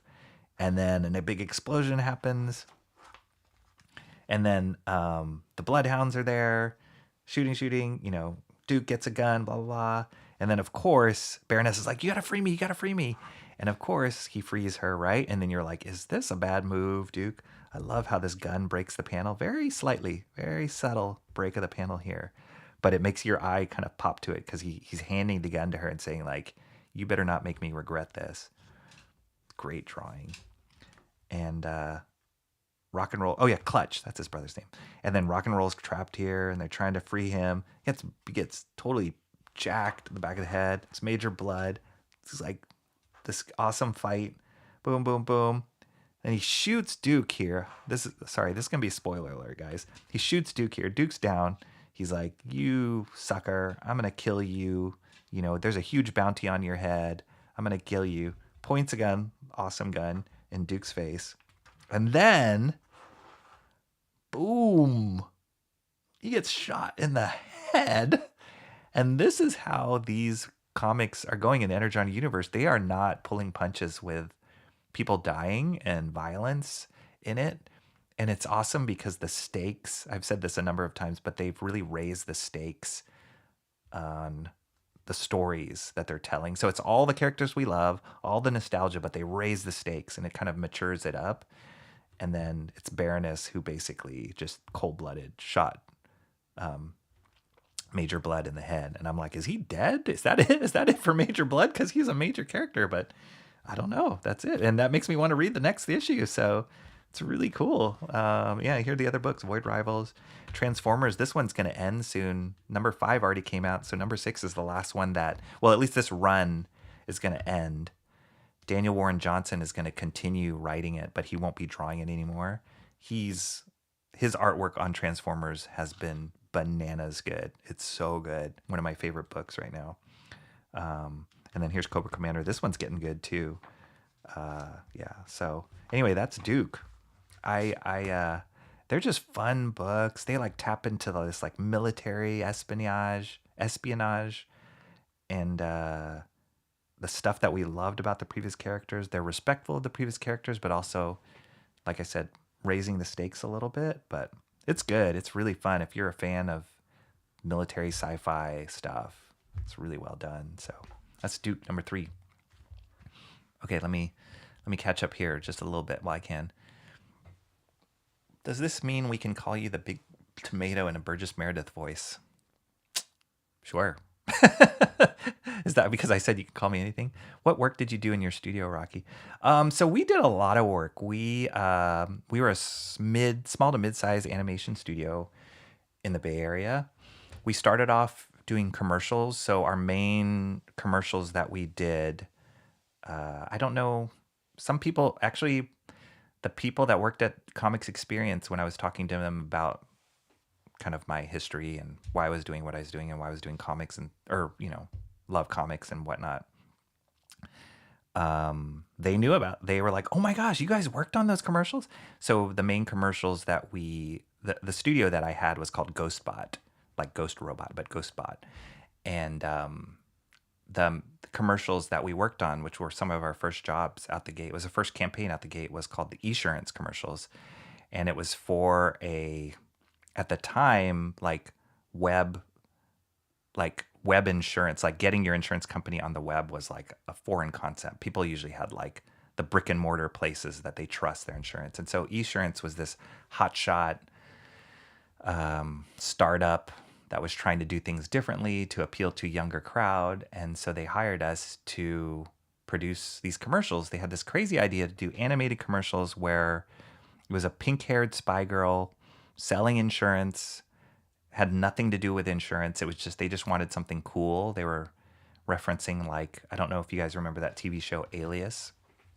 They were referencing that. They wanted something like Spy Girl, sexy Spy Girl. And so me and 2 of my other buddies who I was working with at the time at a commercial animation studio, we were like, all right, cool. I mean, we were working at a educational toys studio actually called Leapfrog. We said, all right, cool, we'll try it. And so we moonlighted and worked on this job. We produced a 30-second commercial, and we thought, okay, that was cool, that was fun, and we thought that would be it. But then it blew up into this national campaign, and it really put us on a map, and that made us want to start our own studio. We're like, we can do this. So we did those commercials. We did, I don't know, maybe like 20 of those commercials eventually. It was huge. It turned into a huge campaign, national campaign. And then we worked on a lot of different like pilots for like TV pilots. None of them turned into TV series, but we did like a pilot for Disney. We did pilots for like Nickelodeon and Cartoon Network. And then, we worked on mobile games, all sorts of stuff. So yeah, it was fun. A lot of web content too. We did music videos. I'll tell you guys another story later, but like directed a music video for Weird Al Yankovic, and we worked with Pharrell on a music video idea. So yeah, it was kind of crazy. It was a fun. We did a music video. It was based on this was one of the craziest jobs, but it was fun. It was a concert for Drake and Lil Wayne. They had a team up with Capcom to make them like Street Fighter characters, and they hired us to do video projection animation during their concert series. It was crazy. So we had to like take Drake and Lil Wayne and like all these rap artists and convert them to a Capcom fighting game style and then produce animation based off of it. It was bananas. I'll tell you guys more stories about that later. Stir the caveat. Yeah. Tips for leaning into animation as an inspired animator, possibly asking for a friend. You know what? I can give you much advice, and maybe I'll do other streams about it, for sure. But just to start off, I say you just have to love it. Just like comics, right? You have to love it because animation is so hard. It doesn't make any sense. It takes a lot of work and a lot of time to do like a few seconds. And so, sorry, I was just going to switch camera here. It takes a lot of work, a lot of time to do a few seconds of payoff. And so there are many late nights. You're dealing with a lot of people, and it's not an easy road. There are way easier ways. There were many days we were like, there's so many easier ways to make money. Why are we doing this? But the reason we came to, the why that we came to was you got to love it. You got to love it. You have to love it. Either the art of animation, the collaboration, the artistry, the storytelling, you have to love it, because at the end of the day, you got to pour your heart and soul into it. And if you can't, and if you don't love it, then there's really no point, because other than loving it and having a passion for it, there's no reason to do it. It's so difficult. So yeah, just make sure you love it, and just pour yourself into learning about it and seeing other people that are surround yourself with people that are passionate about it. Just like we're doing here on YouTube with comics. Like, surround yourself with other people who are so passionate about it, like Unhinged, like Shant, like Eric Weathers, like all you guys. Like, surround yourself with people that are passionate about it, and they will carry you when you don't have any gas in the tank. They will inspire you. They will lift you up. Like, that's so important. And being this later in my life, in my career, like that's everything. All right, cool.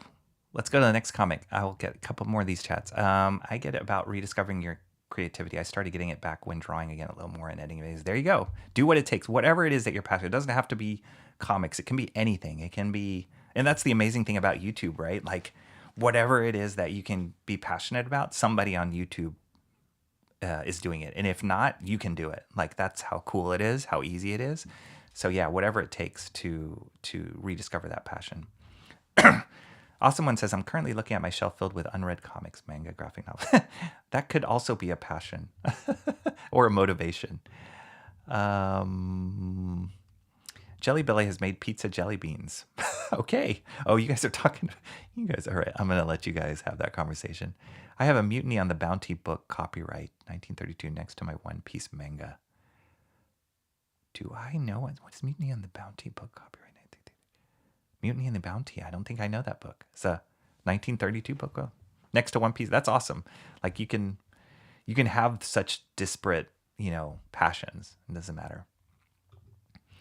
Yeah, I kind of want art books more than individual issues these days. Yeah, it's true. It's true. Great splash page. Cool. Great colors. Yeah, people are saying great colors. I'm gonna Duke now. Nope, false alarm. She looks great. Great character design and page layout. Yeah. Oh, I love it. I love it that you guys are commenting on this. Cranberry Landers, you've got an eye, man. I know you're constantly commenting on stuff that I post. I love it. I love every one of your comments, and I love that you're thinking about these things and dissecting it. It's awesome. I can tell you really love it.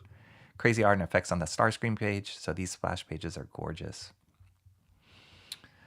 Better than any G.I. Joe comic I've seen. They really worked hard to do a great book. They're raising the quality on these G.I. Joe and Transformers books. They really are. Yeah. I was so skeptical when I heard they were doing this, because, like anything these days, when people revamp and we'll talk about that right now with Spider-Punk, but when they revamp stuff that you love or try and reinvent it, it's like, there's been so many lemons lately of people trying to do that. Like, I think people were talking about Crow, right? They posted an image of like the new Crow, and I'm like, ugh, like, guys, the original Crow, the movie and the book you can't capture that again. There's so much, like, not just how they made it, not just the artistry, whatever, but all the things that happen, all the tragedy that surrounded it. You can't recreate that. So why do that? Just let it live the way it is. Stop, like, ruining our memories of it. So yeah, I was super skeptical about this G.I. Joe Transformer stuff, but I really enjoy it. I haven't read any G.I. Joe comics for a long time, or Transformer comics. I've never been into them, but these have been great. Okay. As someone who's not 100% paying attention to the screen, I deeply appreciate the TLDR version we're receiving. Love the emphasis. Too long, don't read version, right? See, I'm up on it. I'm hip. We're receiving. Love the emphasis on the violence and blood. I'm here for it. Awesome. Cool. And John says his artwork has been transformative. Got you, man. Does Duke find Earl? No. Oh, did you do the baby commercials? What? Which baby commercials? Wait, were you doing the spy insurance commercials? Yes. Yes, those were awesome. Yes, that was us. We knew we had succeeded when we started seeing inappropriate drawings of air and insurance pop up on the internet. We were like, guys, we've made it. There's fanfic for air and insurance. So yes, that was us. Thank you, Rocky. I enjoys this commercials like any. Thank you. We appreciate it. We all, the motivation of those commercials were we were just trying to do cool stuff and do what we liked, what we enjoyed. And to the client's credit, they gave us free reign to do that. So it was awesome. I'm hoping to. My buddy Alan, who was one of my studio mates and my partner, one of co-founders of Ghostbot, he's working on a comic right now himself. He's working on it's a web comic, and I'm trying to convince him to do it printed and like crowdfund it or something. So I think he's going to try and do that. But he's doing one of a property that he had created while we were working together, and it's coming out really cool. So I'm hoping to have him on to just kind of spread the word for him. Esurance had some funny, some of them got really weird. Some of the writing got really weird on that, but they were fun. They were fun to work on. You worked on Leapfrog? I did. They, sorry, I don't mean this to be a Rocky history stream, but let's talk about comics. But really quick, Leapfrog, we worked, so initially they were, they created educational books and interactive toys. So it was like touchscreen books and CD-ROMs and that kind of stuff. And then they wanted to compete. At the time, they were like the number 3 toy company behind Mattel and Hasbro. Like they were totally growing. And eventually they eclipsed. I think they became number 2. And I'd like to think part of it had to do with what we did. But they wanted to compete with the Game Boy at the time. So they created a device called the Leapster, which was they wanted to incorporate animation into the education that they were doing. And the Leapster had like a screen like the Game Boy did, but they did like a touch pen and the console controls on it and had cartridges just like the Game Boy. And so we were the ones they hired this was before we formed our own studio, but they hired me and my 2 buddies, Alan and Brad, to build up this animation department there. And so we kind of taught them how to do animation and build their team up. And there's a lot of great people that pass through that crew. And when we did that, we were like, hey, maybe we should do this as a studio. Like, we can do this, right? Like, no problem. And we were young and stupid at the time, but and kind of fearless, as you are in your 20s. So yeah, we did the first round of Leapster games that came out, and they were really fun. And then we left and formed Ghostbot. Did you do the word crimes? I think I remember from Capcom Reps. No, I don't think we did word crimes. It was just Drake and Lil Wayne. It was their concert series. It was crazy. One of the cool things, one of the perks is because we did the animation for that, we got invited. We got comp tickets to go see their concert when they came up here to the NorCal. And we went, and I swear I got like a contact high with all the marijuana that was at that concert. I was definitely not the right crowd. For Drake and Lil Wayne, me being like a nerdy animator there, but it was fun. It was cool. I still think about insurance commercials like, really? Okay, cool. That it hit a curve. It hit a chord. It hit a chord. And like I said, I had mentioned that to the girls that were working at Comics Experience when they were asking me like what I worked on. I had mentioned that, and they were like, "Oh my gosh, we totally remember!" Like it was memorable. It's like lightning in a bottle. All right, let's talk about the second book before I get too behind. So Spider-Punk, I really enjoyed the Spider-Verse movies. I thought they were beautifully made artistry. I really loved the first one. There was parts about the second one that I really loved the second one. They were both great movies, very cutting edge. I think the second one maybe was a little bit too much for me, and I just hearkened it to, I'm just getting older. I felt like, it was like drinking 1,000 gallons of Kool-Aid at one time. But the character that did come out of that was Spider-Punk, Hobie, and he was cool. He was a cool character. He's fun. But they've been doing all these Spider-Verse things. Like it's too much now, and I'm not reading any of them. But I decided to pick up this one predominantly because of the art. It's by an artist named Justin Mason. And I actually should have looked up before I started this stream what he's done before. I know he's worked in other stuff before, but yeah, I kind of I dug the art, and it's got this punk vibe to it. So I really like the colors actually too with this. Like the colorist is Maury Hollowell. Don't know them. Don't know their work. But there was something, the way they treated this artwork was nice. It was really rich. There was something they did with the color choices and also like the filters that they put on it that gave it a very rich quality. It wasn't super flat, but it also wasn't like painterly like some books go these days. So I thought it worked really nice. Got a little dark in places, but it just felt nice for the vibe of it. Fun stuff here, really fun designs.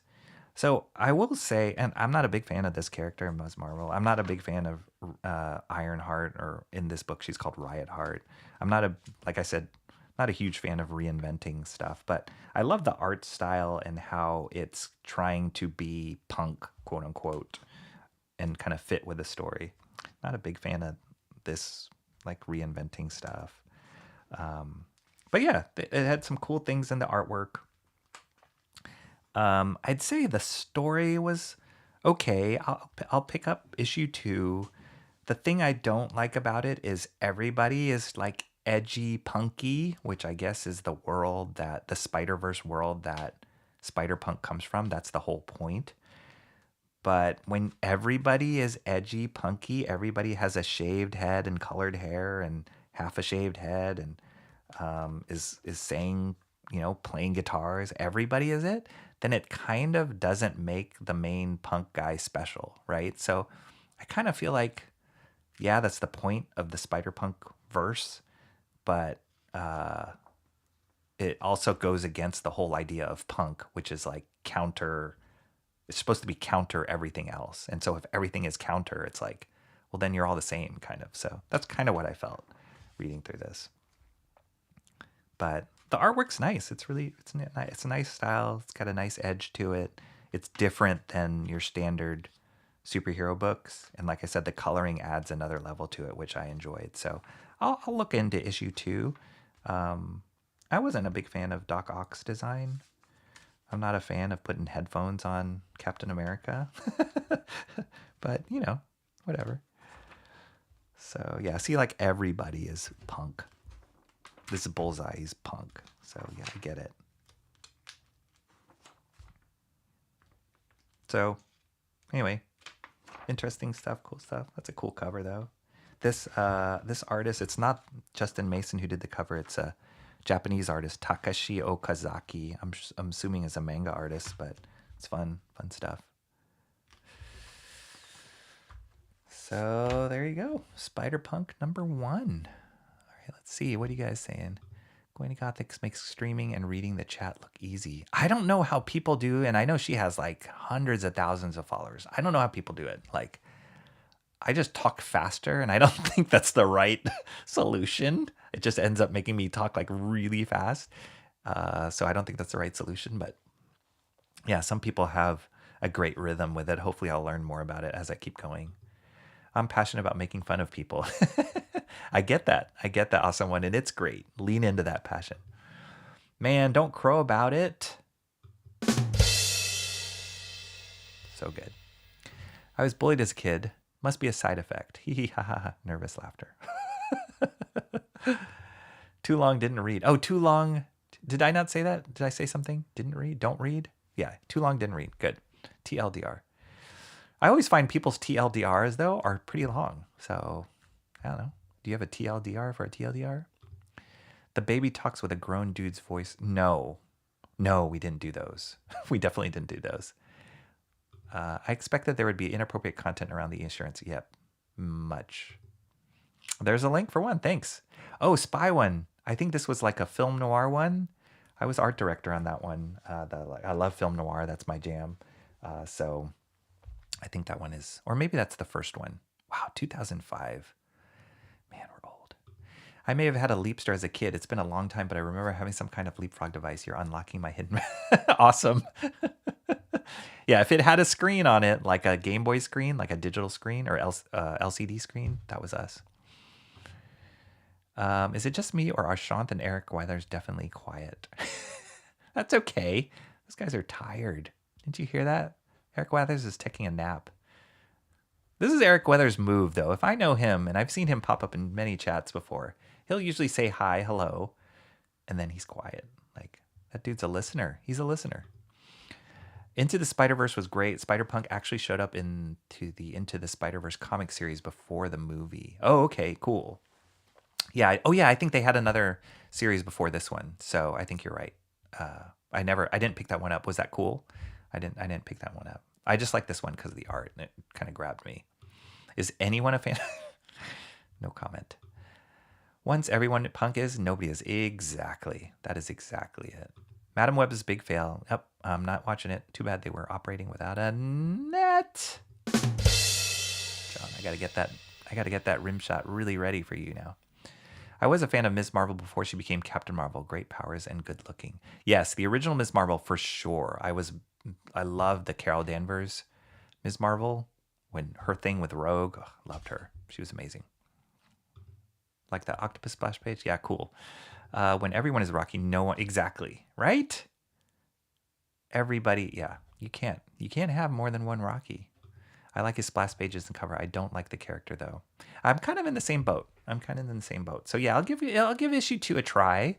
I'll flip through it, and if the artwork's consistent with this, I'll probably pick it up.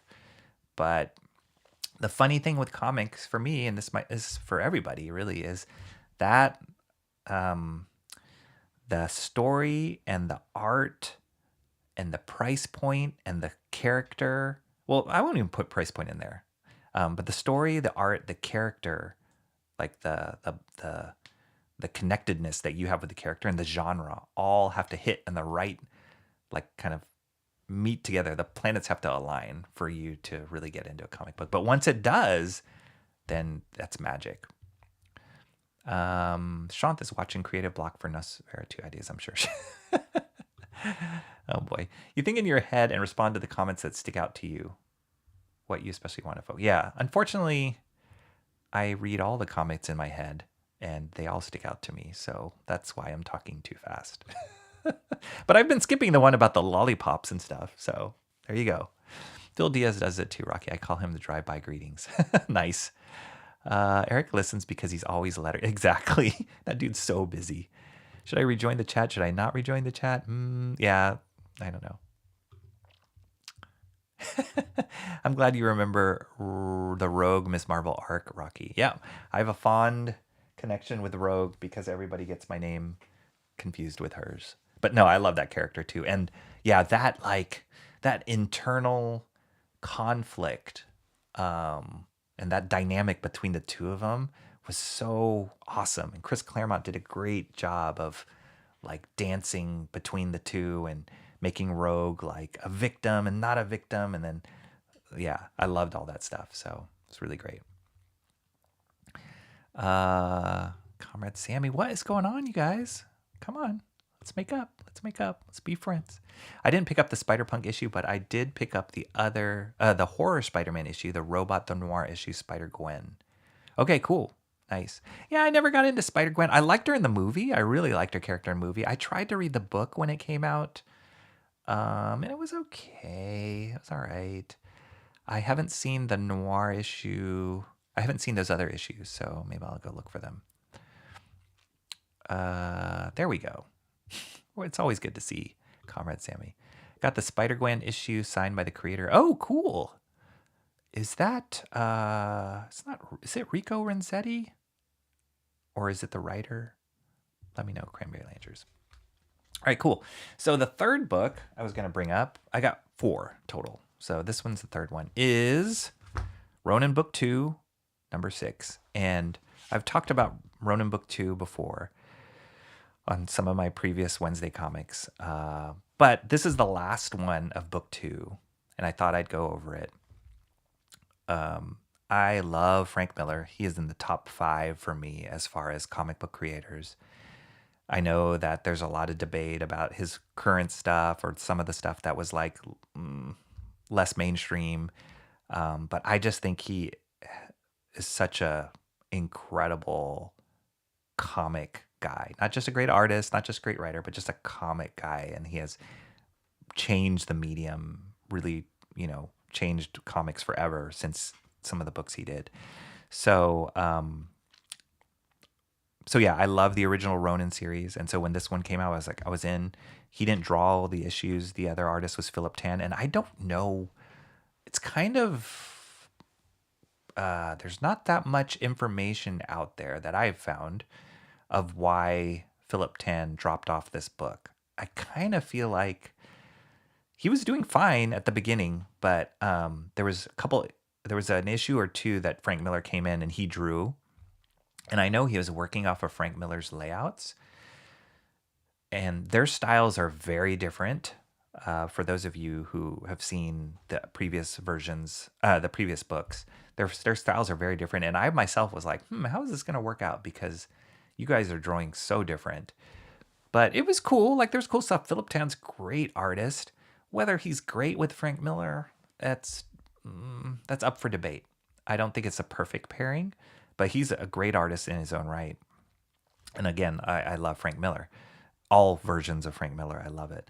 So when I saw Frank Miller pop in and draw some of the issues, I was like, awesome, that's great. I love seeing Frank Miller's art, awesome. And then Philip Tan came back for a couple of them. And then so this last one came out, and I was like, for sure, Philip's going to draw this because he started it, right? But come to find out, Frank Miller drew the last issue. And there's no mention really of like, oh, other than a couple pinups in the back, there's no mention of why Philip Tan is not drawing it or didn't draw the last issue. Or maybe, I thought maybe at the very least he would like draw a few pages or like split it with Frank Miller, but Frank Miller drew the whole thing. So yeah. Let's see. Everybody loves Comrade Sammy. You are welcome, Comrade Sammy. This cover reminds me of Alita. Yes, there's a lot of that. There's a lot of that in this. And to be honest, this issue 6, I think like 70% of the book is him drawing a person in a fetal position in the center. You'll see, like, as a splash page. Like, he just draws that over and over and over again. Robbie. Oh, okay. Robbie and Jason Latour. Gotcha. Yes. Got it. Yep. Rocky. Comrade Sammy, if you're nice, maybe Rocky will draw you as a chat ninja. Oh, maybe I will.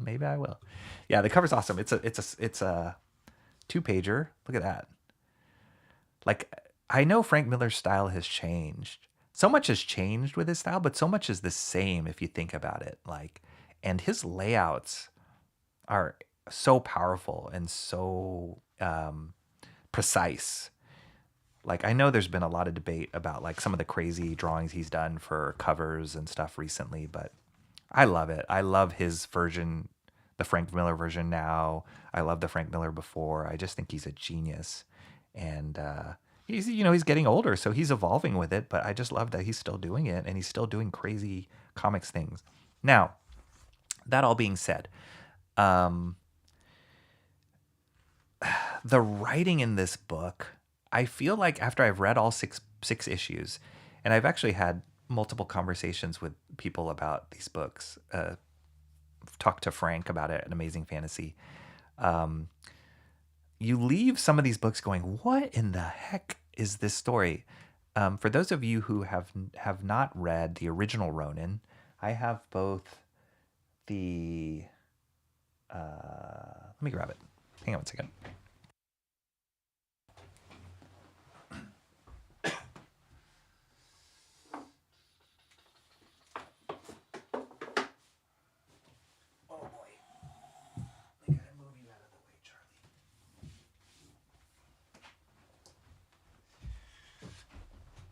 So, oops. Wouldn't be a Rocky stream without me going to dig through my shelves for supplemental material. So the original Ronin which I think I'll do a more in-depth review on this original Ronin as well as the gallery edition. But this book is really good. And you can tell Frank Miller is just trying out so much stuff and like trying to do something original. And the colors are fantastic in this. His style is evolving in this.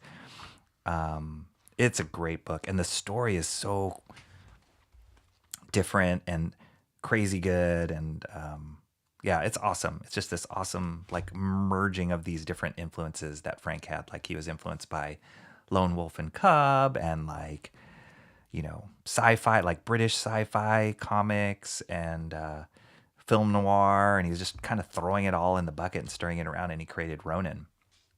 Super good. And then just really quick, this is not even going to fit. I don't even have my camera set up. I don't even know what kind of setup I can have to fit this in, because this is the biggest, one of the biggest books that I have. I think I can zoom out maybe a little bit. But like, this is a graphic novel size, guys. Have you guys seen the gallery edition? They have one for Dark Knight, which I don't own. I want to get that eventually. But I do have the Ronin one. It's harder to find, and it's awesome. It's a really good gallery edition. Whoa!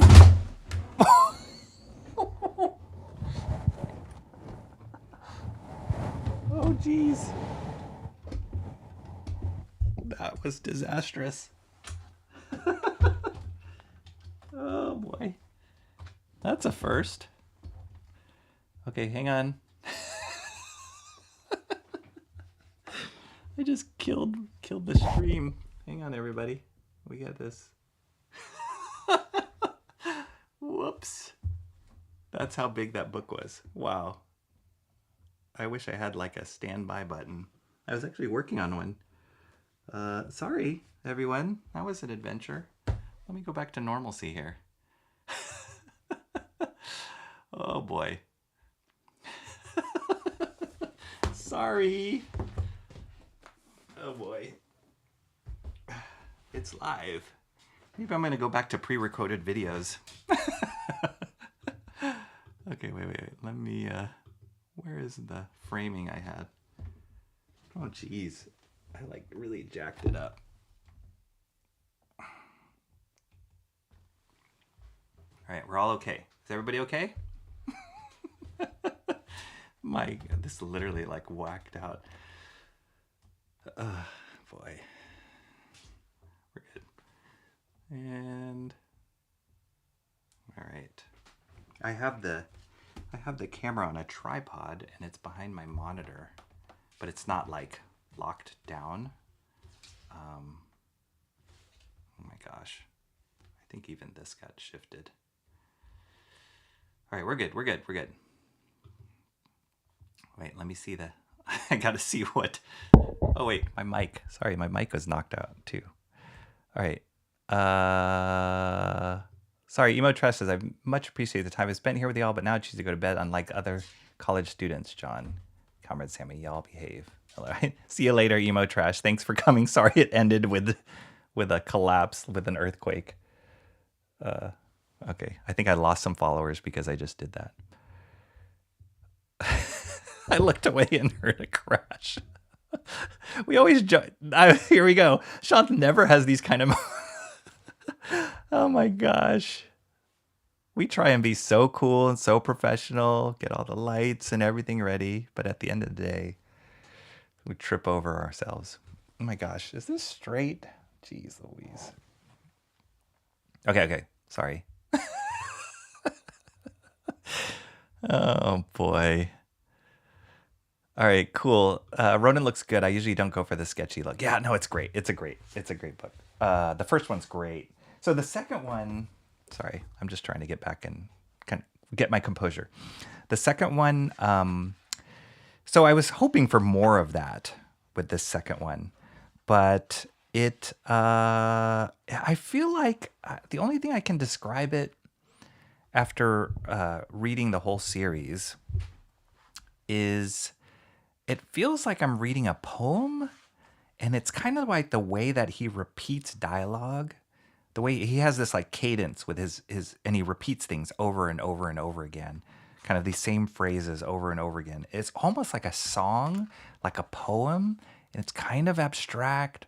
And the main relationships here are Ronin. The Ronin from the original series gets rebuilt, and then there's this robot that's kind of controlling everything and manipulating everything. And then there's this woman and her son. She was like Ronin's lover, and then their child. But I don't know, they're cybernetic, they're half cybernetic, half human. It's kind of this weird mush of ideas. And then the way that he tells the story is this repetitive, like, of stuff like you're very strong, you're very strong, you're very, like this kind of stuff, like in this particular spread. And then he just keeps drawing these fetal positions of everybody in these fetal positions. And so it's a very abstract story, but there's definitely like a mood and a tone that he's creating with it. His artwork and his layouts are awesome. I love them. I don't know what you guys think, but I really love them. And then he has this other artist, Daniel Enriquez, do the inks and the tones on them, and they're pretty cool. They're kind of cool touch to it. So yeah, but the story is not really easy to follow. So there were 6 books of these, and these books were not cheap. The quality of the books are nice. They're thick books. They're more pages than a normal comic book, and the quality of the paper and the printing is very nice. It's like this matte, not thin paper, like almost matte satin paper. So it's nice, and the artwork looks great, reproduced great. Getting Frank Miller artwork, like this stuff's awesome. Like I love this page. But you can just see with the dialogue, the way he's doing this, it's just kind of this repetitive dialogue. You really don't know what's going on, to be honest. So am I glad that I got it? I think so. I think just because I'm a huge Frank Miller fan. Would I recommend it to people? Unless you're a diehard Frank Miller fan, I don't know. If you're looking for a good story, I definitely recommend the first Ronin. But do I recommend this as a good story? Not really, because it's hard to follow. So yeah, I don't know. I'm not sure. They started their own imprint, right? Frank Miller Presents is the imprint, and he's the CEO, and he's working with Dan Didio on it as the publisher. And they did a few books coming out with it, but I don't know. I know he's doing another Sin City under this imprint, which could be awesome. I really love Sin City. But I don't know how well they're doing or how they're going to keep this up, because unless Frank is doing a consistent book, I'm not sure. Yeah, I'm not sure what they have planned. I don't know what their next round is. They did a few books the first round. Like I think maybe 3 or 4 books, including this one. So I don't know how they've done and how they're doing, but they are kind of pricey. This book was $7.99 for what you get, and if it's not like a really coherent story, it's hard to bring in other people. These 2 pictures here are by Philip Tan, so this is his artwork. You can see it's really different from Frank's style, but it's good. It's good artwork. But yeah, they didn't mention anything. They're like, thanks to Philip Tan for like launching the series or nothing. It's just like the end. Booyah.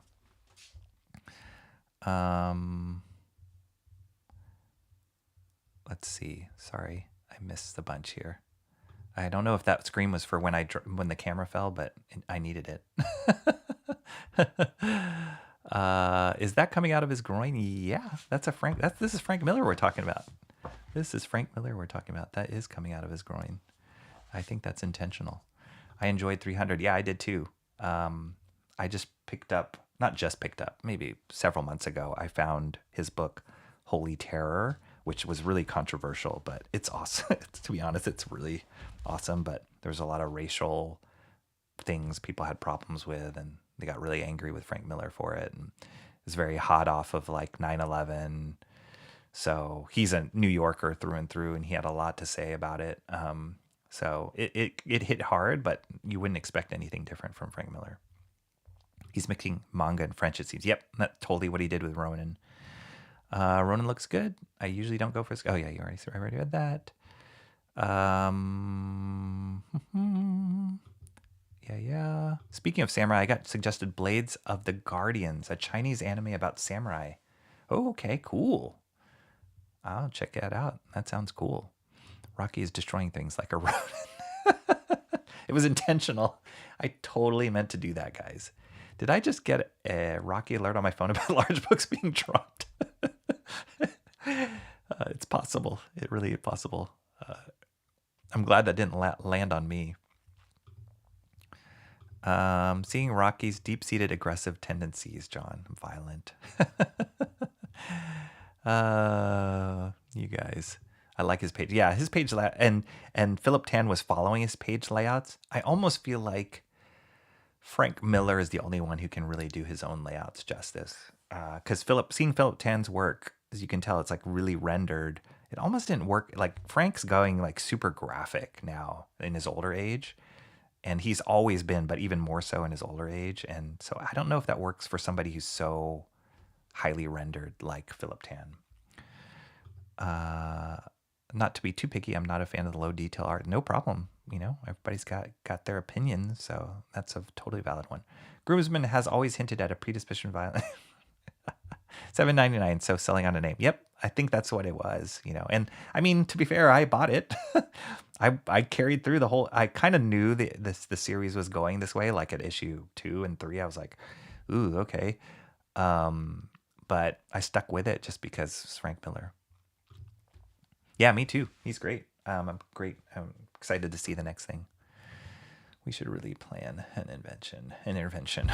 All right. Okay. So last book I'll talk about, and wow, we've already gone 2 hours, guys. All right. This will be the last one I fill out, but actually it's a long one. You guys heard of this? So I've heard about this one so much. Everybody's been saying like, this is the greatest book. This is the greatest graphic novel that's come out recently. I didn't pick it up when it first came out because I didn't know Daniel Warren Johnson that much, or didn't know his work that much when it came out.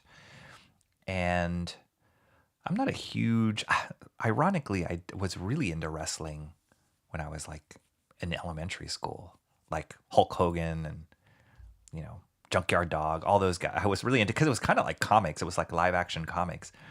I would even read like wrestling magazines and stuff like that. But I never stuck with it and didn't keep with it. And so this book being about wrestling, I was like, well, okay. And I never really picked it up. I think this was at the time that I was just starting to get back into comics again. So it didn't catch my attention per se. But since then, everybody's just been talking about Daniel Warren Johnson's Do a Powerbomb. Like it's the greatest thing. It's the greatest thing. It's the greatest thing. So I was like, I got to read this. And on Wednesday, when I went to Comics Experience, they had this whole box full of graphic novels that were 50% off. And this one has a considerable amount of damage to it. Like this is a bent cover and the spine's a little bent too. But this was only $10. And the list price for this is $25. So I was like, this is a perfect way for me to read this. And since I'm so in love with the work that he's doing on Transformers and the writing, because he wrote this too, this is his own original book, I was like, okay, I got to read this. So I just got this on Wednesday. We should get him some peaceful and innocent. Nice. Does it have any luchadores? I think that it does. It does. Which is a whole thing, right? But yeah, I think it does. Do a Powerbomb. I might have heard of this once. Well, let's check it out. Yeah, I haven't read it yet, but he wrote and created this. I love it. This is the same exact team that's working on Transformers, so they've done such a great job with Transformers, like the colorist and the letter, that I'm like, if they did that on Transformers and this is his own original creation, then I'm in. But his artwork is amazing, and he's fast too. Like, I didn't think about it until recently, but he has. You guys know the artist Paul Pope? He has a bit of that flair in his work, that feel, which is very like not aggressive, but quick, like ink work, and doesn't second guess himself. It's not like really measured and calculated. He's just kind of like hitting the page hard. And I've mentioned before that I watch him do his drawing streams, his live drawing streams on Fridays. And he's awesome to watch him do it. Like he's just fearless with the way that he attacks the page. And he also has a huge manga influence in his work. The way that he does action sequences, he does action so good, and so does Paul Pope. So that's kind of, there's definitely some similarities there in both of their artwork. Great opening page. Love the colors. Yeah, Jose Garcia is a very fast artist. Jose Garcia. Remind me, John, what Jose Garcia has done? That sounds so familiar. Silver Ogre says, I got to go. Have a great March, everyone. Thanks, Silver Ogre. Oh, yeah, happy March. For those of you on the East Coast, happy March. Thank you so much for showing up. Thank you. I appreciate it. I hope to see you around soon. Bye-bye. I have heard of Paul Pope. Yeah, I was planning on doing a review of some of Paul Pope's work. I don't know, he's not working on anything currently that I know in comics, but he's like a rock star that came in and just like played his electric guitar and then walks out, like he did a whole Batman limited series called Batman 100, which was awesome.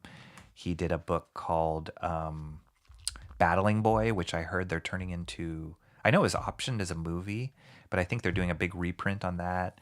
Before that, he did THB was a magazine he produced, but he's really influenced by Japanese culture and European culture in his work, which is a great combo. But yeah, Daniel Warren Johnson has these epic, I'm not even surprised after seeing Transformers. He has these epic, like, people jumping like 1,000 feet in the air and then slamming down on other people. Nice fisheye lens here. I love the colors already. Cranberry Langer says, I have to take off too. Great books, Rocky. Good morning. Good night, everyone. See you later, Cranberry. See you next time. Those leaving, see y'all in 4 years. That's awesome. Rocky, Jose has done many things, but I remember. Oh, yes. Yes, the CG artist. Yeah, Jose Garcia. Yeah, he's fast, super fast. And he's just working all the time. So I think I read somewhere, I think I follow him on social media. I think he is going to start streaming more, if I'm not mistaken. I think he said that he wanted to do that. So that's cool. Yeah, he did like Tiger Blue, right? And a bunch of other stuff that I can't recall at the time.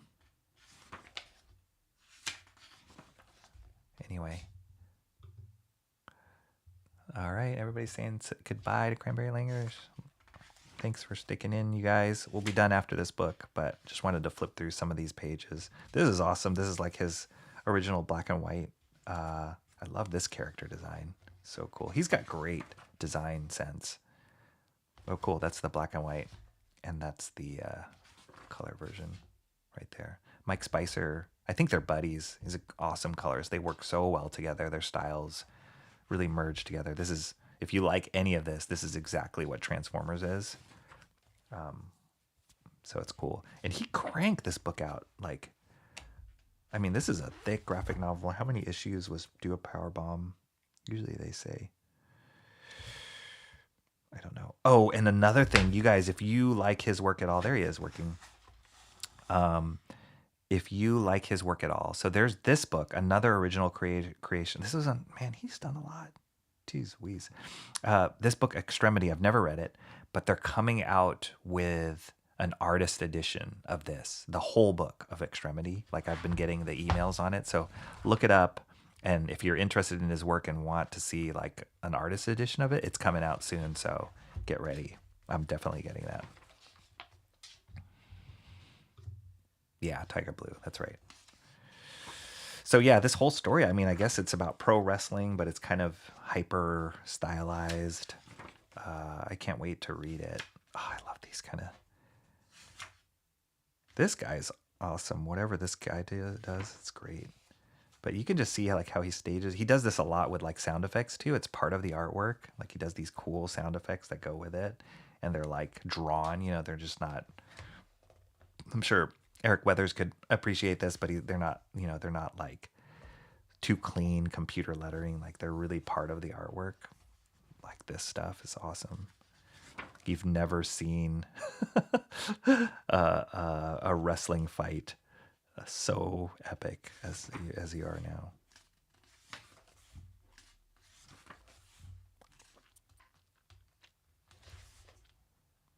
Awesome. Yeah, then he did another book called Murder Falcon, which sounds crazy. He just has crazy ideas. He loves wrestling.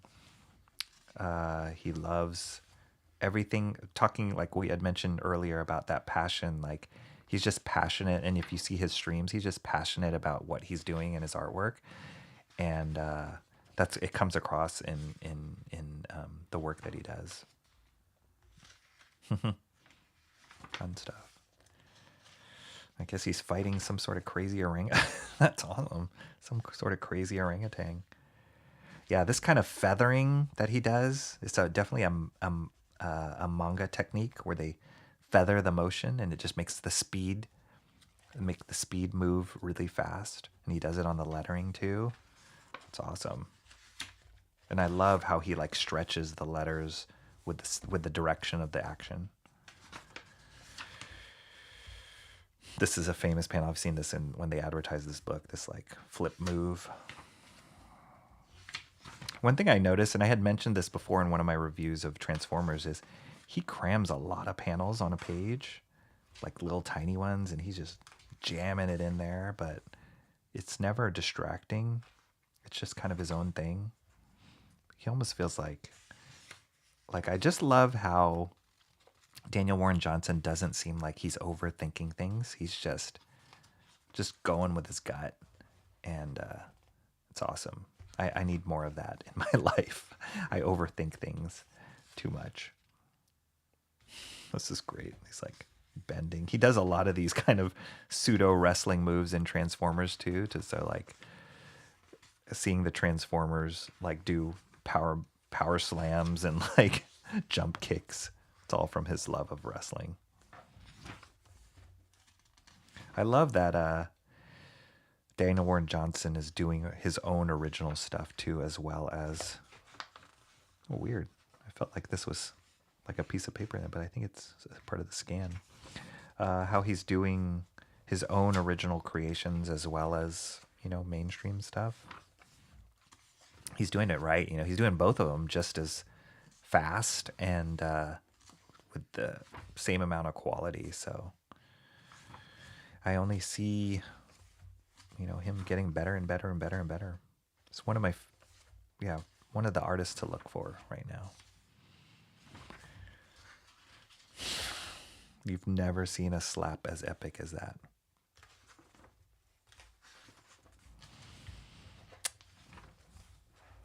I'm sorry, it's the glare. Not been paying attention to how this looks on screen. All right, well, you guys get the idea. Not to have to flip through every page, but I think there's a whole like birth story going in here, like a family story as well.